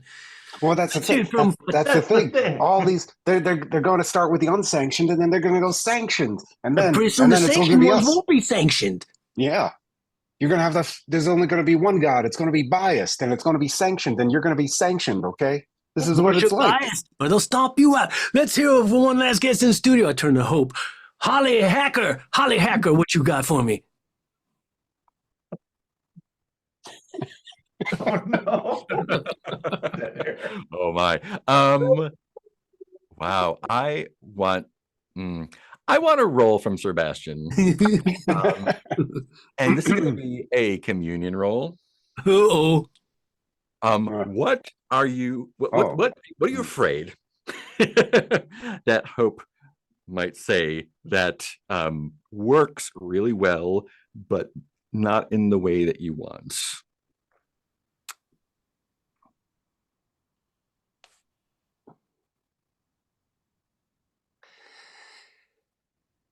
And so hope is still hope, but just greatly changed by the Watcher now. Is that what the kind of the deal She is? has been imbued with the power of the Watcher. Yeah. Yeah, she doesn't have like the exact same moves as you, but she has Yeah. the ability to do that stuff. I think since I'm trying to get everybody together, I'm kind of afraid that she'll be like, yeah, and if Biased has their way, the Watcher will be the only one left, since he'll be the only one powerful enough to survive that bullshit. And then everyone kind of be splintering this whole coming together thing I'm trying to. Yeah. And yeah, I think it's worse than that. She will Anyone can be a biased agent. she will speak into truth that everyone is giving up their own gods and joining together under the mantle of the Watcher. Oh no. You make that sound like a bad thing. Well, I mean, it's not going to be a good thing. I can assure you that. This is a roll with communion for you. Okay, and I don't know that there's really anything I could do about it. Just double checking. Nope, I don't get any of my shit. So no, I think it's just a straight up roll. The thingies. Come here, dice roller. 10. A 10, nice. So she looks at you. But what did you call her? Holly Hacker. Holly Hacker. She looks at you and blinks, and when she blinks, her eyes are back to normal. Oh. And she speaks in an amazing character voice that is like disaffected, slacker, but you can tell there's a note of like pathos, but a drive behind it, as if she's been personally wronged, and is not sure what to do, but is and she's just like, my name's Holly Hacker, and my family were adherents to the Watcher and the Wings. I come from a theater family. I didn't want to follow in my parents' footsteps, but I felt an obligation to. And as I grew to understand the tenets of our faith and my faith grew deeper, I understood not only what the Watcher could bring to me, but what everyone's own individual faiths bring to themselves. And when Bias came to my parents' apartment in downtown Glottage, they had agents, but they weren't agents. They had no uniform or badge or any really visible signs of authority. They kicked in the door. They took my father into the kitchen, and one of them held his head in the sink as it filled up, while the other ranted at me wildly about how they were taking on someone's pain and they were taking on the pain of the world and how we were all a blight. And I couldn't hear exactly what was happening, but the sounds that my father made as he turned into something else, I broke and ran, and I could just hear the screams of both my mother and the biased agents as whatever saint they'd unleashed in the apartment. Biased has to go, and we all have to come together. They're coming for us individually, one by one, and all together. And if they don't come for you, they'll make you part of the arm that squeezes the life out of our faiths. And then she blinks and her eyes go back to black, and she just kind of goes back to. If that ain't the best call to action you ever heard. Now's the time, people. I can't like that was an amazing like this is what's happening with people. Oh, this is going to happen to you too. You're gonna get sanctioned just like this. I mean, that really happened. No one could possibly fake that. I mean, maybe brother, but Brother like even Skelton. he's with us. I bet even he believes that this is the right thing to do. This broadcast has gone on long enough. Biased is probably already rounding them up and taking action, and it is time to catch them before they have any more time. Get out right now, people. We're going to shut down this station and head over there ourselves to help you take it down. And if you don't see me, Rex Bellringer, there knocking people out, then you know Biased got to me and killed me. I'll see you at the headquarters. This is The Rex phones are Bellringer. still blinking. All lines are on. Get over there now. It's revolution time, baby. Play the outro, and we're off. Dong. Great. No consequences to that. Nope. It'll be fine. Happy endings for us. Endings all around. Things great. Everybody revolts. Biased is gone. We all live happily ever after. And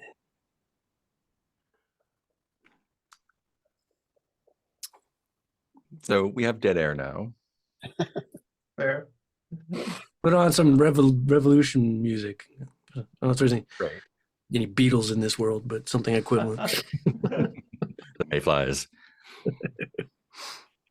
What do you do after the broadcast? We should probably get the F out of here. Which went very well, by the way. That was an extraordinary broadcast.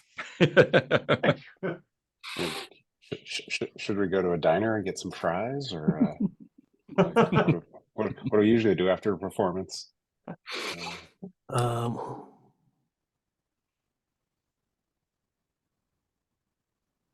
go somewhere and have a freewheeling discussion about the godbites. Could we wait? Oh, this is just for me. I don't know if that helps anybody else.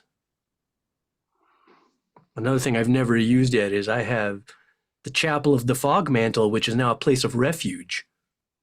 Ooh. When I return to it, I can choose to clear a condition, unmark an item from my altar, or discover a clue. But it sounds like we need a place of refuge. Mm-hmm. Moment, probably. Where did that come from? I don't know, it's one of the rewards from one of our assignments. Fog mantle. That came from the Sleepless Warden. Oh, look at that. Oh yeah, you got a pewter miniature of the Sleepless Warden that you put on your altar. The Chapel of the Fog Mantle becomes a place of refuge. Great. I know exactly what that is then. I've got a place we can go and lay low for a minute, guys.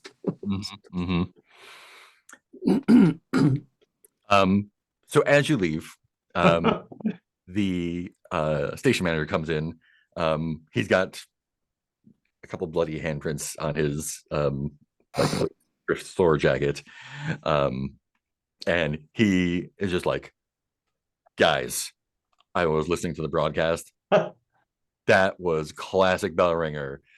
Is there any way we can? I mean, are you looking for a regular thing here? Because we can, like, I mean, I got calls personally. I mean, did you take any call? I didn't hear you take any calls on the air, but I had people calling in saying that they were so excited that Bell Ringer was coming back, that they are.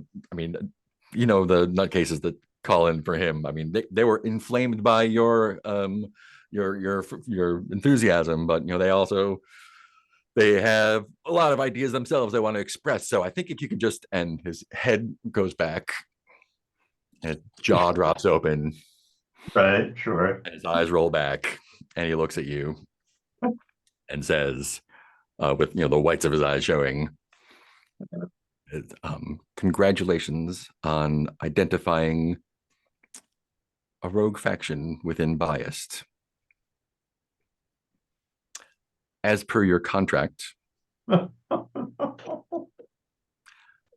we would like to enlist you in eliminating that rogue faction. If you choose not to accept this assignment, we will enforce the terms of your contract. Do you accept?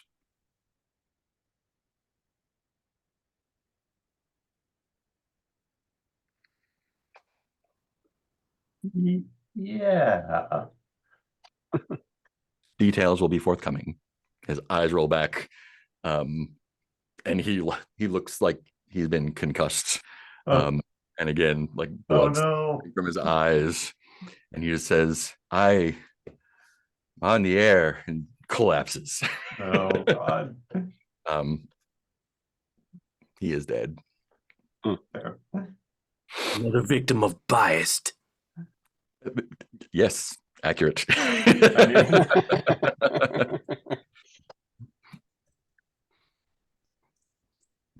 Take it over here. oh man. I knew I should have given him a name. Now we'll never know. Oh. Great. What would you like to do now? Journey to the place of refuge. Yeah. The Chapel of the Fog Mantle. Sebastian actually, I think there was actually a flyer on the corkboard in the studio here. It is a small theater in downtown Glottage. Brother is putting on a one-man show. Yay. Is there anyone else at the station who's taking over? Not presently. Okay, well, I'll take the keys from the body. Great. Put down your items. Oh darn.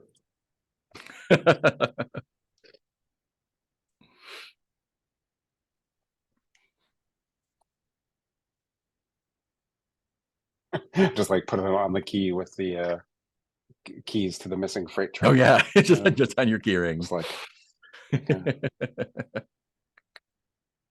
more like electric super, right? Mm-hmm.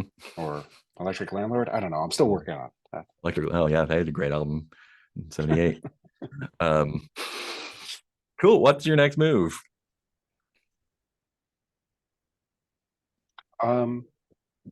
So we've exposed the clinic. Did that?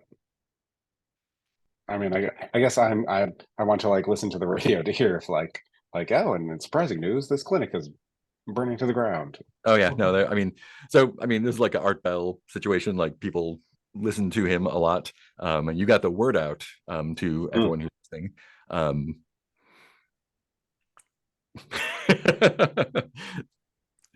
The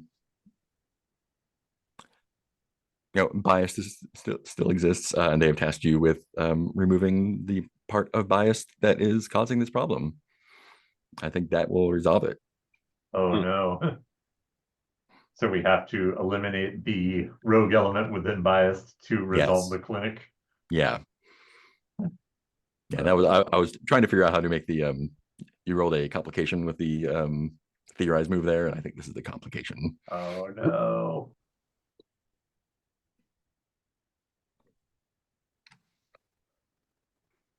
But everyone knows about it now, and there are protesters, violent protesters, probably on their way.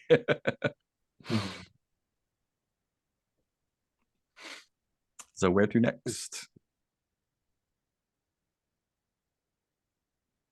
Aside from the Chapel of the Fog Mantle? Yeah, I think we're Oh yeah, Chapel of the Fog Mantle. Great. Yeah, this is a I think. Yeah, it is. There's just a door on a city block, in a not great neighborhood. I think a lot of the building is unoccupied. There's like a corner store on one corner, and it just has a cardboard sign taped on the inside of the door. It says Chapel of the Fog Mantle, Thursday through Sunday, 8 p.m. to 1 a.m. And it leads up 2 flights of stairs to what looks like it used to be a studio apartment.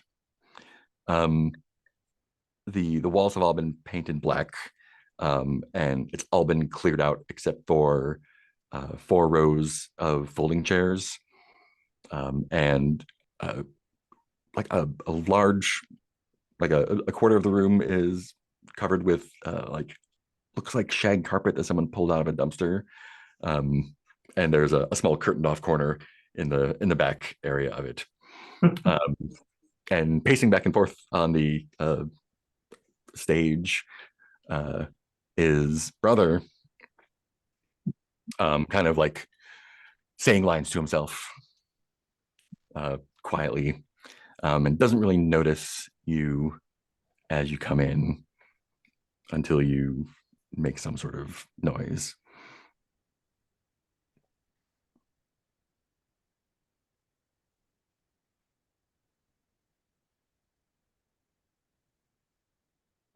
Just excitedly takes a seat. Yeah,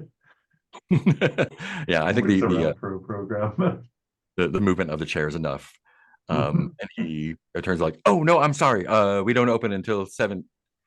And he looks at you, and he looks at Sebastian, throws his arms open.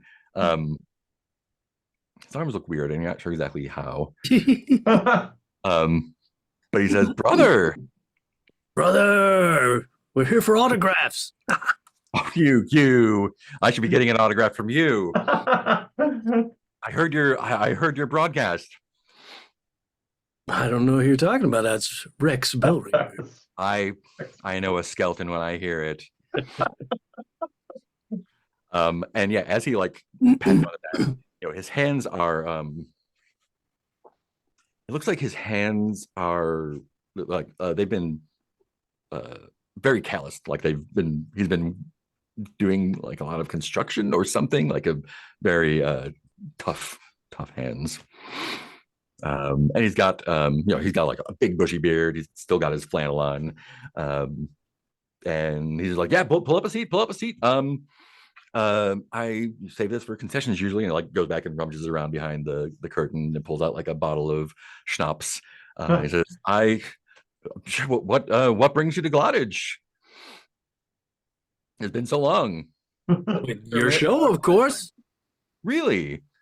How did you hear about it? It's still in, it's still in pre it's not previews, so it's not fully ready yet. And I haven't really I've sent a couple flyers. There's a flyer at the radio station, of course. There's you know what?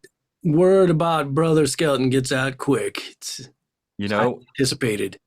I've gotten nothing but amazing feedback about how great my performances are, but they just don't seem to get any traction, I guess. I don't know, like the skill is there, but the people just don't get it. You know what I mean? Maybe it's over their heads. Maybe you're ahead of your time. Definitely over their heads. Definitely over their heads. So I mean, you came for the show. There's a lot of you. I can't comp everyone, but yeah. Wow. Well, I was just rehearsing. Catch up. What have you met up? I mean, aside from impersonating radio personalities,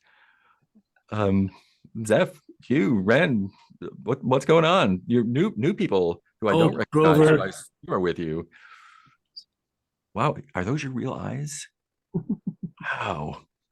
Blessed by the Watcher herself. Oh. Is she looking to perform or? Well, I mean, no, we're just here to see your brilliance. Oh. And heal. The art is healing. We all need some time to just sit and take in something healing for a breath in this crazy world. I agree. Sit in a dark room where police are probably not going to come. Yeah.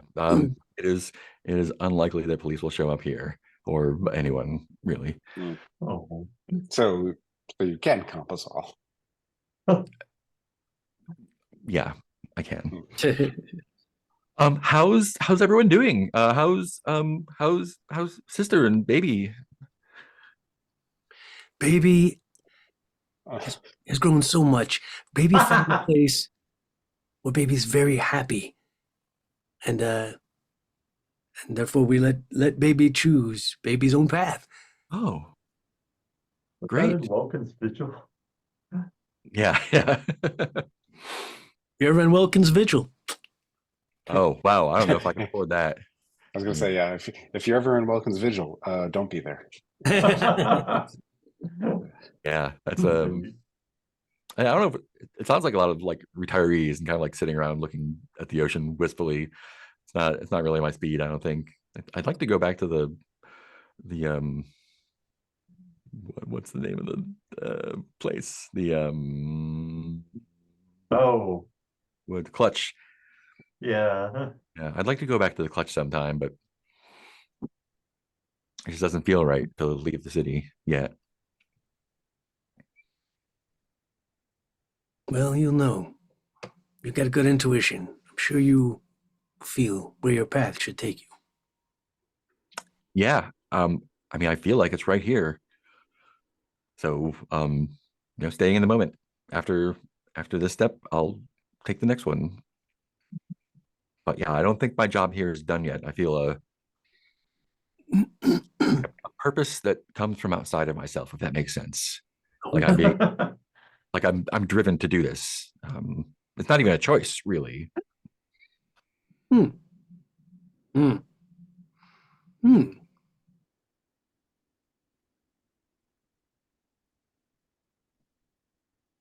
That's good to have a passion in life. Oh yeah, I mean, a passion is something that takes you where it wants, and that's where you're supposed to go, I suppose. I haven't been. I mean, maybe it's my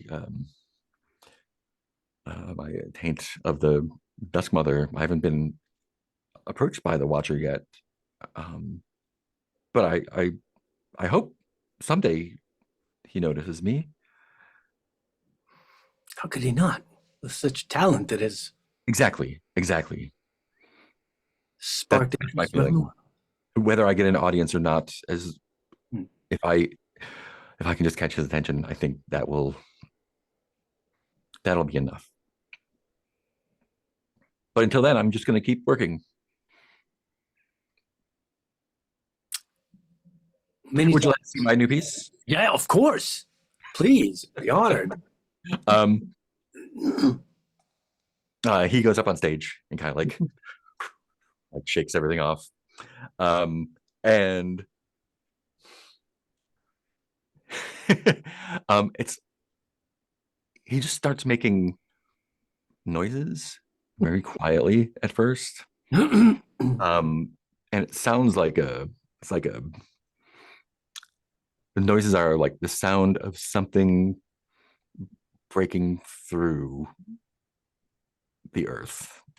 And as he kind of slowly walks in, like in a very precise way around the stage, um, the noises get sort of not louder but more intense, and he starts removing pieces of clothing. And when he is fully nude, you can see where his feet have turned a little bit, um, and where he would have maybe some hair down the middle of his chest. There are not feathers, but like the skin is scaly, where it looks like it's trying to be feathers. Um, and he gets down on all fours and makes a circle again, and then kind of gets down, face down on the carpet, which is filthy, by the way, and kind of like writhes around a little bit, and the noises get more intense. He gets on his back and sort of starts reaching upwards. Um, and he does this for way too long. It's super uncomfortable. Until he eventually like kind of like emerges and stands up again. And then breaks. He's like, yeah, and that's all I've got so far in the new piece.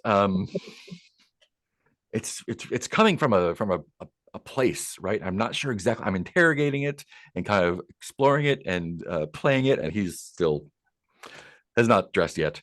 And he's just like trying to like get feedback from you or Hope, especially.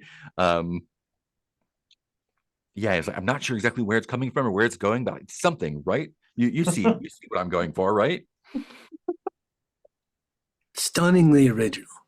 He was just baffled. Thank you. Like, Yeah, one of my I mean, I wouldn't want to call them a mentee, but another hopeful called it fearless. I think that's really good. I think I'm going to put that on the flyer. I mean, it's not together.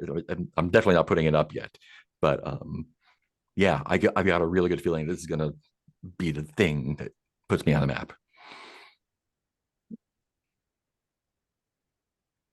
What did you guys think? That if you're going to be true to your art, and that art is as unconventional and original as what we just saw. Conversely, you will also have to accept that it may never be a commercial success. What about you guys? He looks very disappointed when you say that. oh no. Turns to Hugh and Zeph. Yeah, just keep at it and you should be able to fill the house. Wow.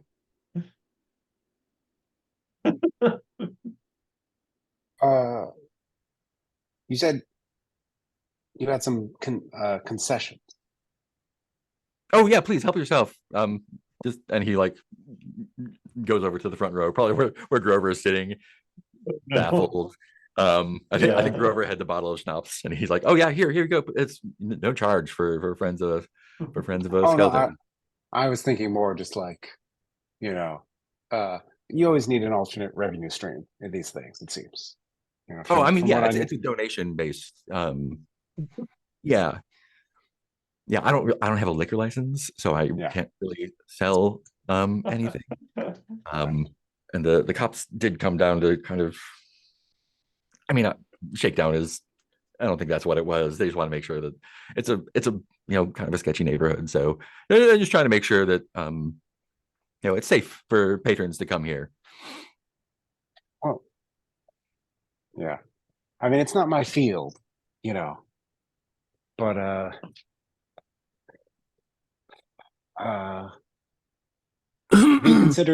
have you considered telling a personal story? Oh, that's what my current show is. It's about growing up in the clutch. Yeah. Oh. Yeah, Hugh pricks up at this. Yeah, it's much more conventional, I think. Mm-hmm. I sense a longing in you. There's something to miss. Absolutely. I am picking up that you feel somewhat almost imprisoned by your path. Yes, exactly.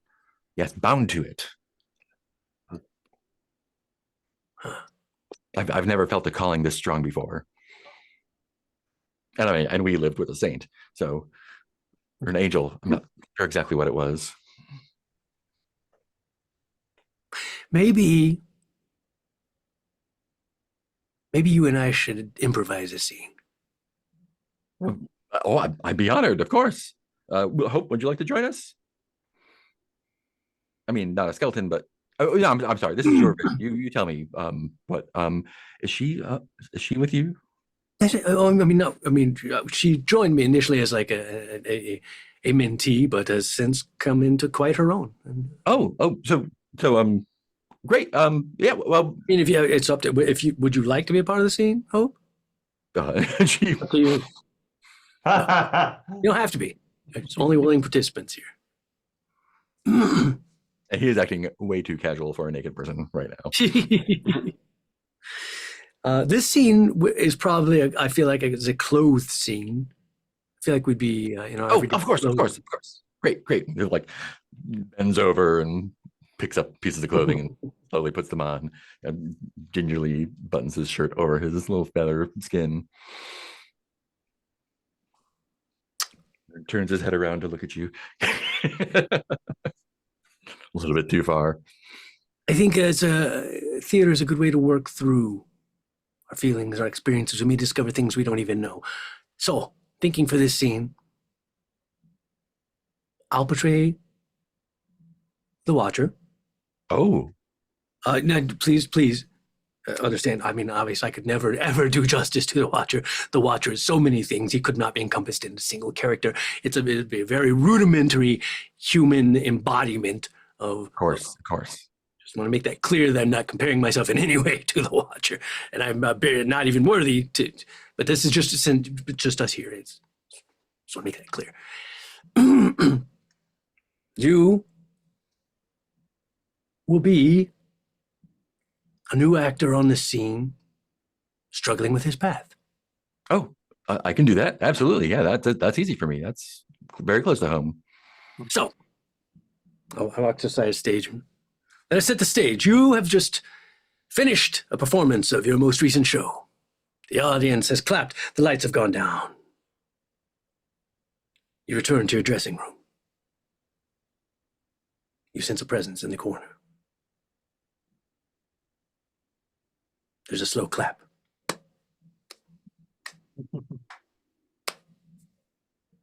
You've come a long way, brother. You exhibit many skills above many of my other disciples. But one thing I do not sense in you is a true and natural devotion. Is this true, brother? And don't lie to me, because as good of an actor as you are, I will know. Is it my line? Yes, we're just improvising. Yes. Oh, yes. No, I'm fully devoted to my work and to yes, I'm fully devoted. Then why does your performance leave me so disappointed? I mean, I'm open to notes. If there's something I could do better. No, the skills are all there. What's not there is the natural fire in your belly. I don't feel it. Oh, You're I mean, completely believable, and yet at the same time, it seems not natural. I'm not a devotee of the Slide King or anything, so I'm not sure where I would get that from.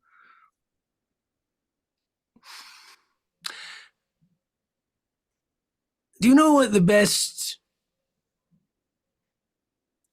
tools an actor can acquire are? I mean, there's physicality and projection. I mean, memorization skill is obviously important. Willing to take risks. A side job. Experiences. Oh, How can you I portray something that you have never experienced? right, and that's exactly where I'm going with my new. I mean, I'm a different actor, and yes, I agree. Experiences. I think that if you are going to be a true follower of the Watcher, that it would behoove you to perhaps take a break, explore some other places, some other faiths, some other experiences, and then, if your path truly lies here, you will return to it of your own free will, with that many more facets to your personality, because right now there's not enough facets, and you're trying to chisel them out of something that will not be chiseled. Mm.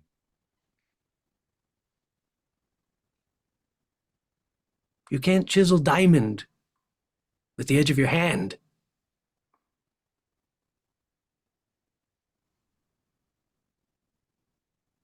No, you need. I mean, yes, and I would need a diamond cutting tool for that. This is your one chance. I am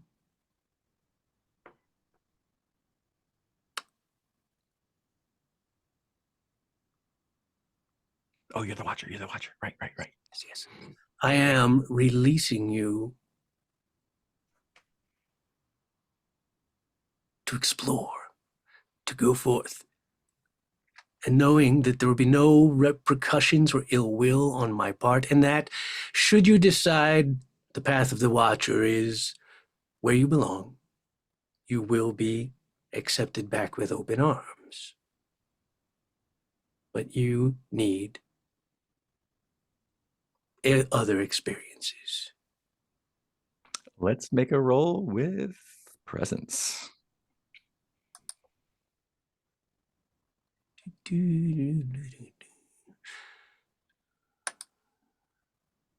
11. 11. Yeah. And I think what the rest of you see,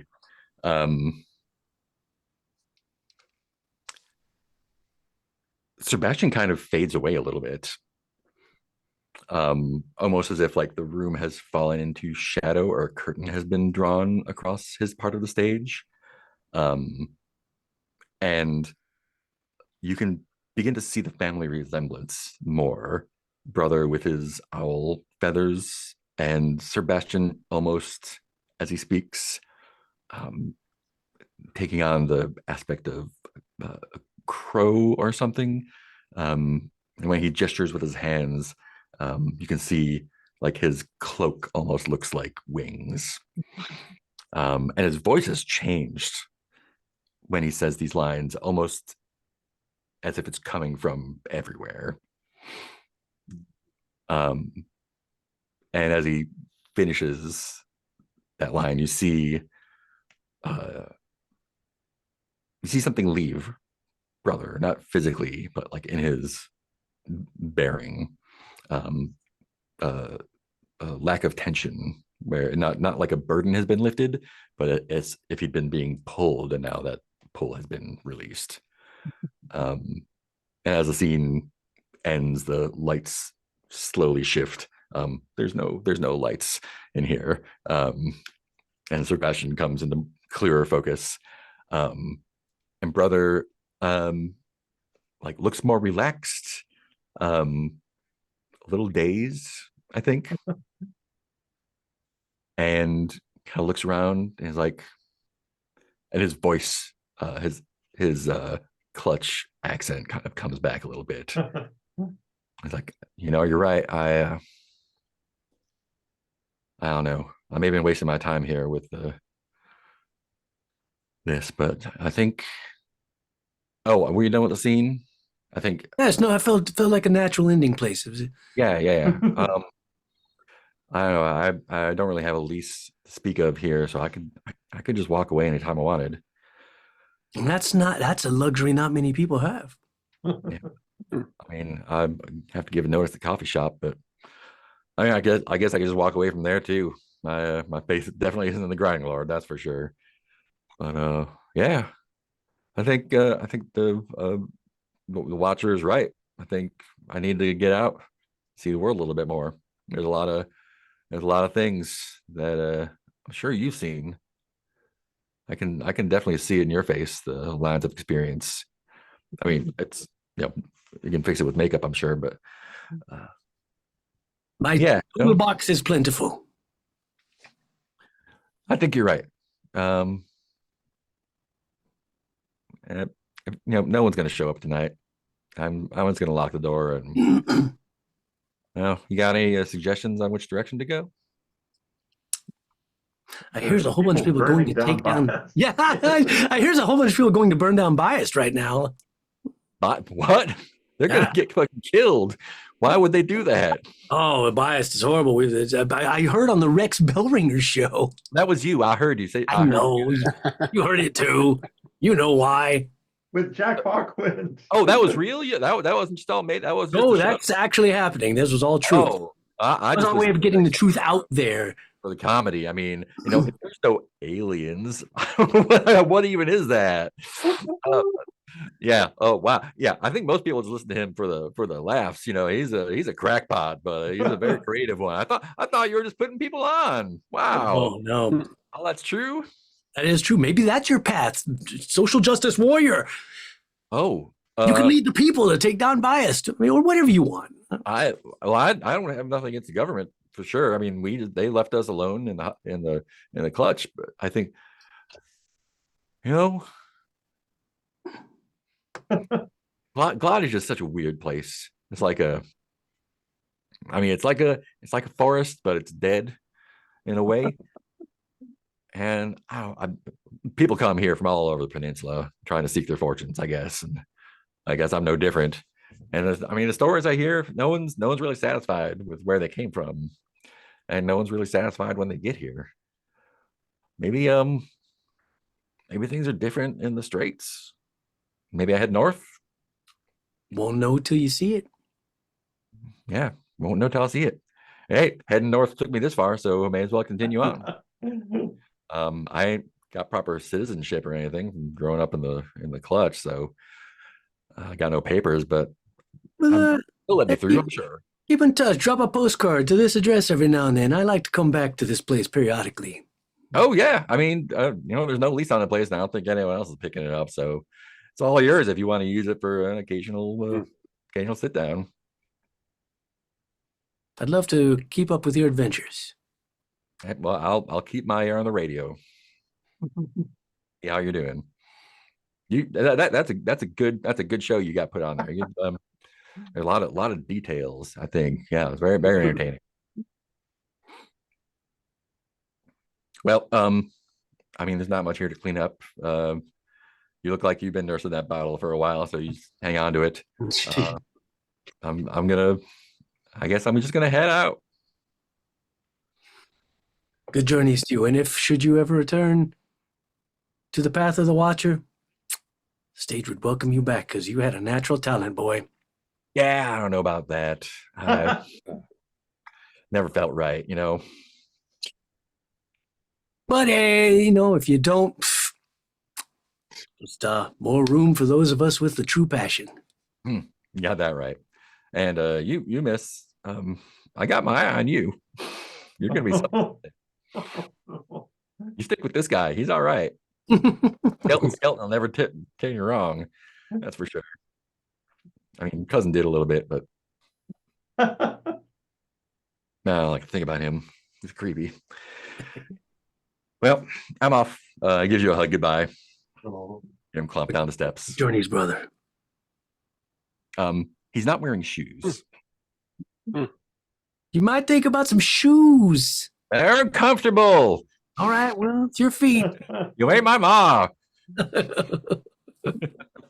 Not yet. Not yet.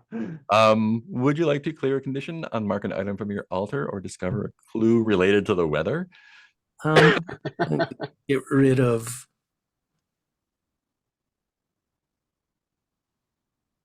I'm going to get rid of Faithful, actually. Yeah. Yeah, because you took a follower away from the Watcher. Sure, that'll have no consequences and be fine. Mm-hmm. And it had nothing to do with the fact that he was eclipsing my own star. Yeah. Or that you. It was a purely selfless act on my part because he seemed unhappy. Yep. I mean, he had a purpose, that's for sure. He was given a purpose.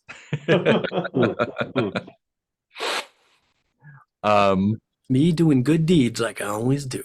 Yeah, look at that. This one-man show was like. Let's see where that the Hungering Roots thing was going, or not the Hungering Roots, that was the fungus god. The devourer below. Devourer below, yeah. Just trying to embody some mushrooms there. Oh no. Cool. Do the rest of you want to do anything here while we're here? Free concessions. Yeah, is this our new official headquarters? No, Friday. Our new clubhouse. New clubhouse. This is like our slug blaster place. What do they call that? Yeah, shop. Cool. I think we can end the session here then. I think that's a good place to pull it. Cool. Half hours. Great. Let's do end sessions. And we'll start with Zeph. Zeph, go for it. Didn't entirely complete an assignment. I did not engage with any god. I did connect with the local community at the radio station. Mostly through trying to fix wires and things. Make myself part of the community. Over the radio show, you communicated with a whole lot of community. You did. Yeah. And I was vulnerable. I tried to be vulnerable. Yeah. Cool, Sebastian. Since I made a communion roll, does that mean I did engage with a god? I believe you did. I mean, you channeled the Watcher, so that's you were there. And I definitely delivered a monologue and struggled with my faith. So yeah, for sure. And Hugh. I think I just get the one for undermining the orders of superiors for Sure did. sending everybody in against biased. Cool. Let's do stars and wishes, starting with Peter then. Let's see here. Stars for yeah, this was just I think stars for everybody for really kind of going off the beaten path on this one. Right? Like I don't know how many adventuring party RPGs are like, and then we all go to a radio station and put on a broadcast. Our pretend people pretend to be other people. Star for Mark for getting that terrible complication on the clinic thing. And for the like trail of bodies that biased communication. Yeah. Just a lot of unnerving things going on throughout. Like, we need to talk to them now. We can't wait for a kid. We gotta go now. now. Yeah, and a star for Heath for really digging into the faith in the Watcher for dealing with brother. And star for Ben for finding, both for creating this whole journey for us and then finding lots of ways for his character to be into what we encountered there. Wishes, I have my usual wish for my being more aware of my own end of session questions. I'm eager to see what sort of answer we come up with for Godfeed. Yeah. Yeah, and I have no idea what finding the rogue element of bias is going to be like, so I'm excited. I have some ideas. Cool. I think that's it for me. Sweet. Heath. Yeah, stars for everybody for playing along. I loved our whole collaborative radio show where like literally everybody got to play a part. And Sebastian was particularly happy because he's like, everyone's really getting into the acting thing. They're doing it. They've been learning. They're put on characters and voices and whole different people. Good job. Good job, everyone. I was not disappointed. Nailed it. And that includes Mark for playing two characters in it. And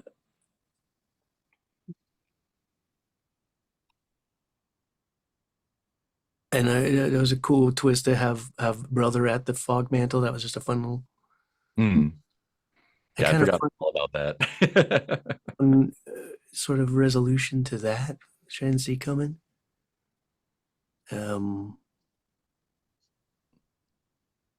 Wishes. Yeah, interesting. You say I say that, Peter, about like, oh yeah, how are we going to deal with the rogue element? Because maybe I don't know if maybe I misunderstood it. I thought they were basically saying we had to take ourselves out. I thought we were the rogue element. Oh no! Yeah.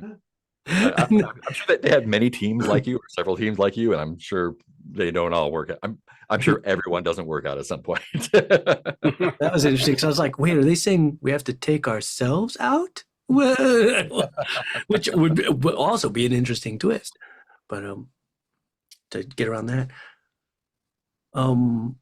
One thing I feel looming, I guess it's kind of a wish, not in a bad way though, is I definitely think Sebastian's feeling like I'm really gonna have to figure out how to get out of this silver lining contract thing I've got myself into. Oh no. That's like gonna be. I can't just avoid that. Like we need to figure that out sooner rather than later. So that'll be interesting to see you. And I don't have any, even leads. We'll see where that goes because I don't have any kind of conceptions about. Oh, I know how I'm gonna get. I'm like, nope, don't know, no idea. Cool. Ben. Yeah. Stars for everyone. Like this, it was very like it was a very talky session, and there were some like moments of horror. Thanks. Yeah. Thanks to things with eyes. And faith. The most horrible thing of all, as we're discovering. But also just like a lot of like lighthearted antics, which I enjoyed. Yeah, like we did a lot of like we went to one place and we talked, and then we went to another place and we talked. Just like it'd be fun to see the AI summary of just like yeah, they just can't shut up. It's like no. Instead of doing something useful. Yeah, it'd be fun to be like oh Mark, how do you run like 27 sessions? It's like, well, you have people who just keep getting into trouble. And then talking their ways out of it.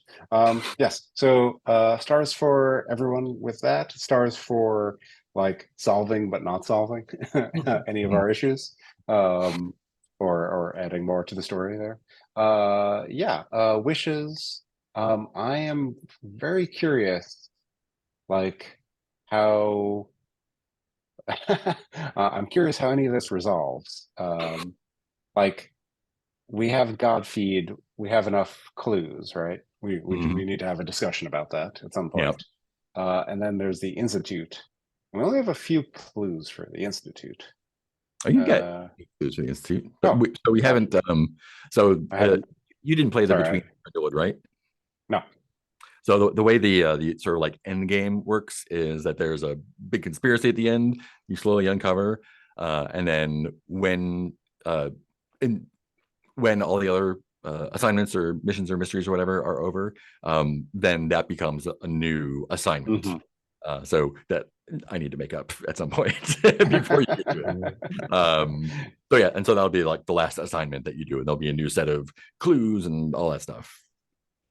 Oh, and you know what? I just didn't scroll up. we have 8 clues for that. Yes. Yeah, and that's how you uncovered it. Yeah. Yeah. And I think they're going to be changing some of it, how it works across like the Between and all the other games, of like instead of waiting to the end and solving it, like the clues that you get along the way you kind of like theorize along the way. So instead of like there being one final mission, it's kind of like a parallel mission that you solve. Going. I think Jason's calling it the skinny jeans version because it makes for a shorter campaign. Sure. I'm curious to see how that works out, because this does like add a big like bump at the end, where like you're kind of focused everywhere during the campaign, and then it's just like cool, now it's just this one thing. Yeah, so I'm curious to see like how the official stuff comes down off of that. But yeah, that's how it works for now. Sorry, any other stuff, Ben? Yeah, no, I'm curious to see how we resolve some of these stories, and also how we end up. Like, yeah, it seems like well, I guess we'll just go go home and worship our gods. Seems like less and less of an option for a lot of us. I don't think that was ever an option. I mean, as soon as you marked your verses of which one are they? Versus Prophecy. Yep. Yeah. Cool. Yeah. This was super fun. It was not a beach episode, but a lot of like in between, but also like super fun stuff happened. The whole radio station thing was super fun. I love the broadcast, the Art Bell kind of thing going on there. It was super fun to play the Snuff God guy. Listen to the episode with them. I think it's in season 2. They are fucking terrifying. Yeah, that was good. yeah, seeing brother again and like actually like seeing him in his like weird, like seeing where he went off to, and then the choice to kind of release him from the contract of the reality you talked him into was super nice. That was really cool. Yeah, only 2 rolls today, I think. Yeah, good time all I around. did 3, didn't I? Maybe, Yeah, yeah. all by Oh yeah, Sebastian. they're all Sebastian, right? Yeah. Yeah. All me. All my Yeah. rolls. Sebastian show today. Yeah. Yeah, it was super cool. Which is, I think, so we're approaching the end, I think. However, the rogue team work, I'm gonna have to work that out, one way or the other. And then resolving Godfeed and then the conspiracy. I think my wish is to start driving these cars off the road. I definitely want to see someone hit their final verse by the end and just fucking drop a nuke on something. That's gonna be super fun to see. Just burn it all down. Biased is biased in the institute will survive as institutions because they are part of the world, but you're definitely gonna fuck some shit up. So that's gonna be a good time. Wish just to see stuff burn down. That's all I've got. Anything else before we say goodbye? Oh yeah, definitely. The eyeball thing was exactly what I was hoping would happen. So that was very satisfying. I was like, yes. Yeah, like you keep saying blind a lot, so that's gonna happen. Yeah, here's a guy who's got it. He sacrifices his digits, and as soon as I saw us going down that road, I was like, yeah, that's where that's got to go.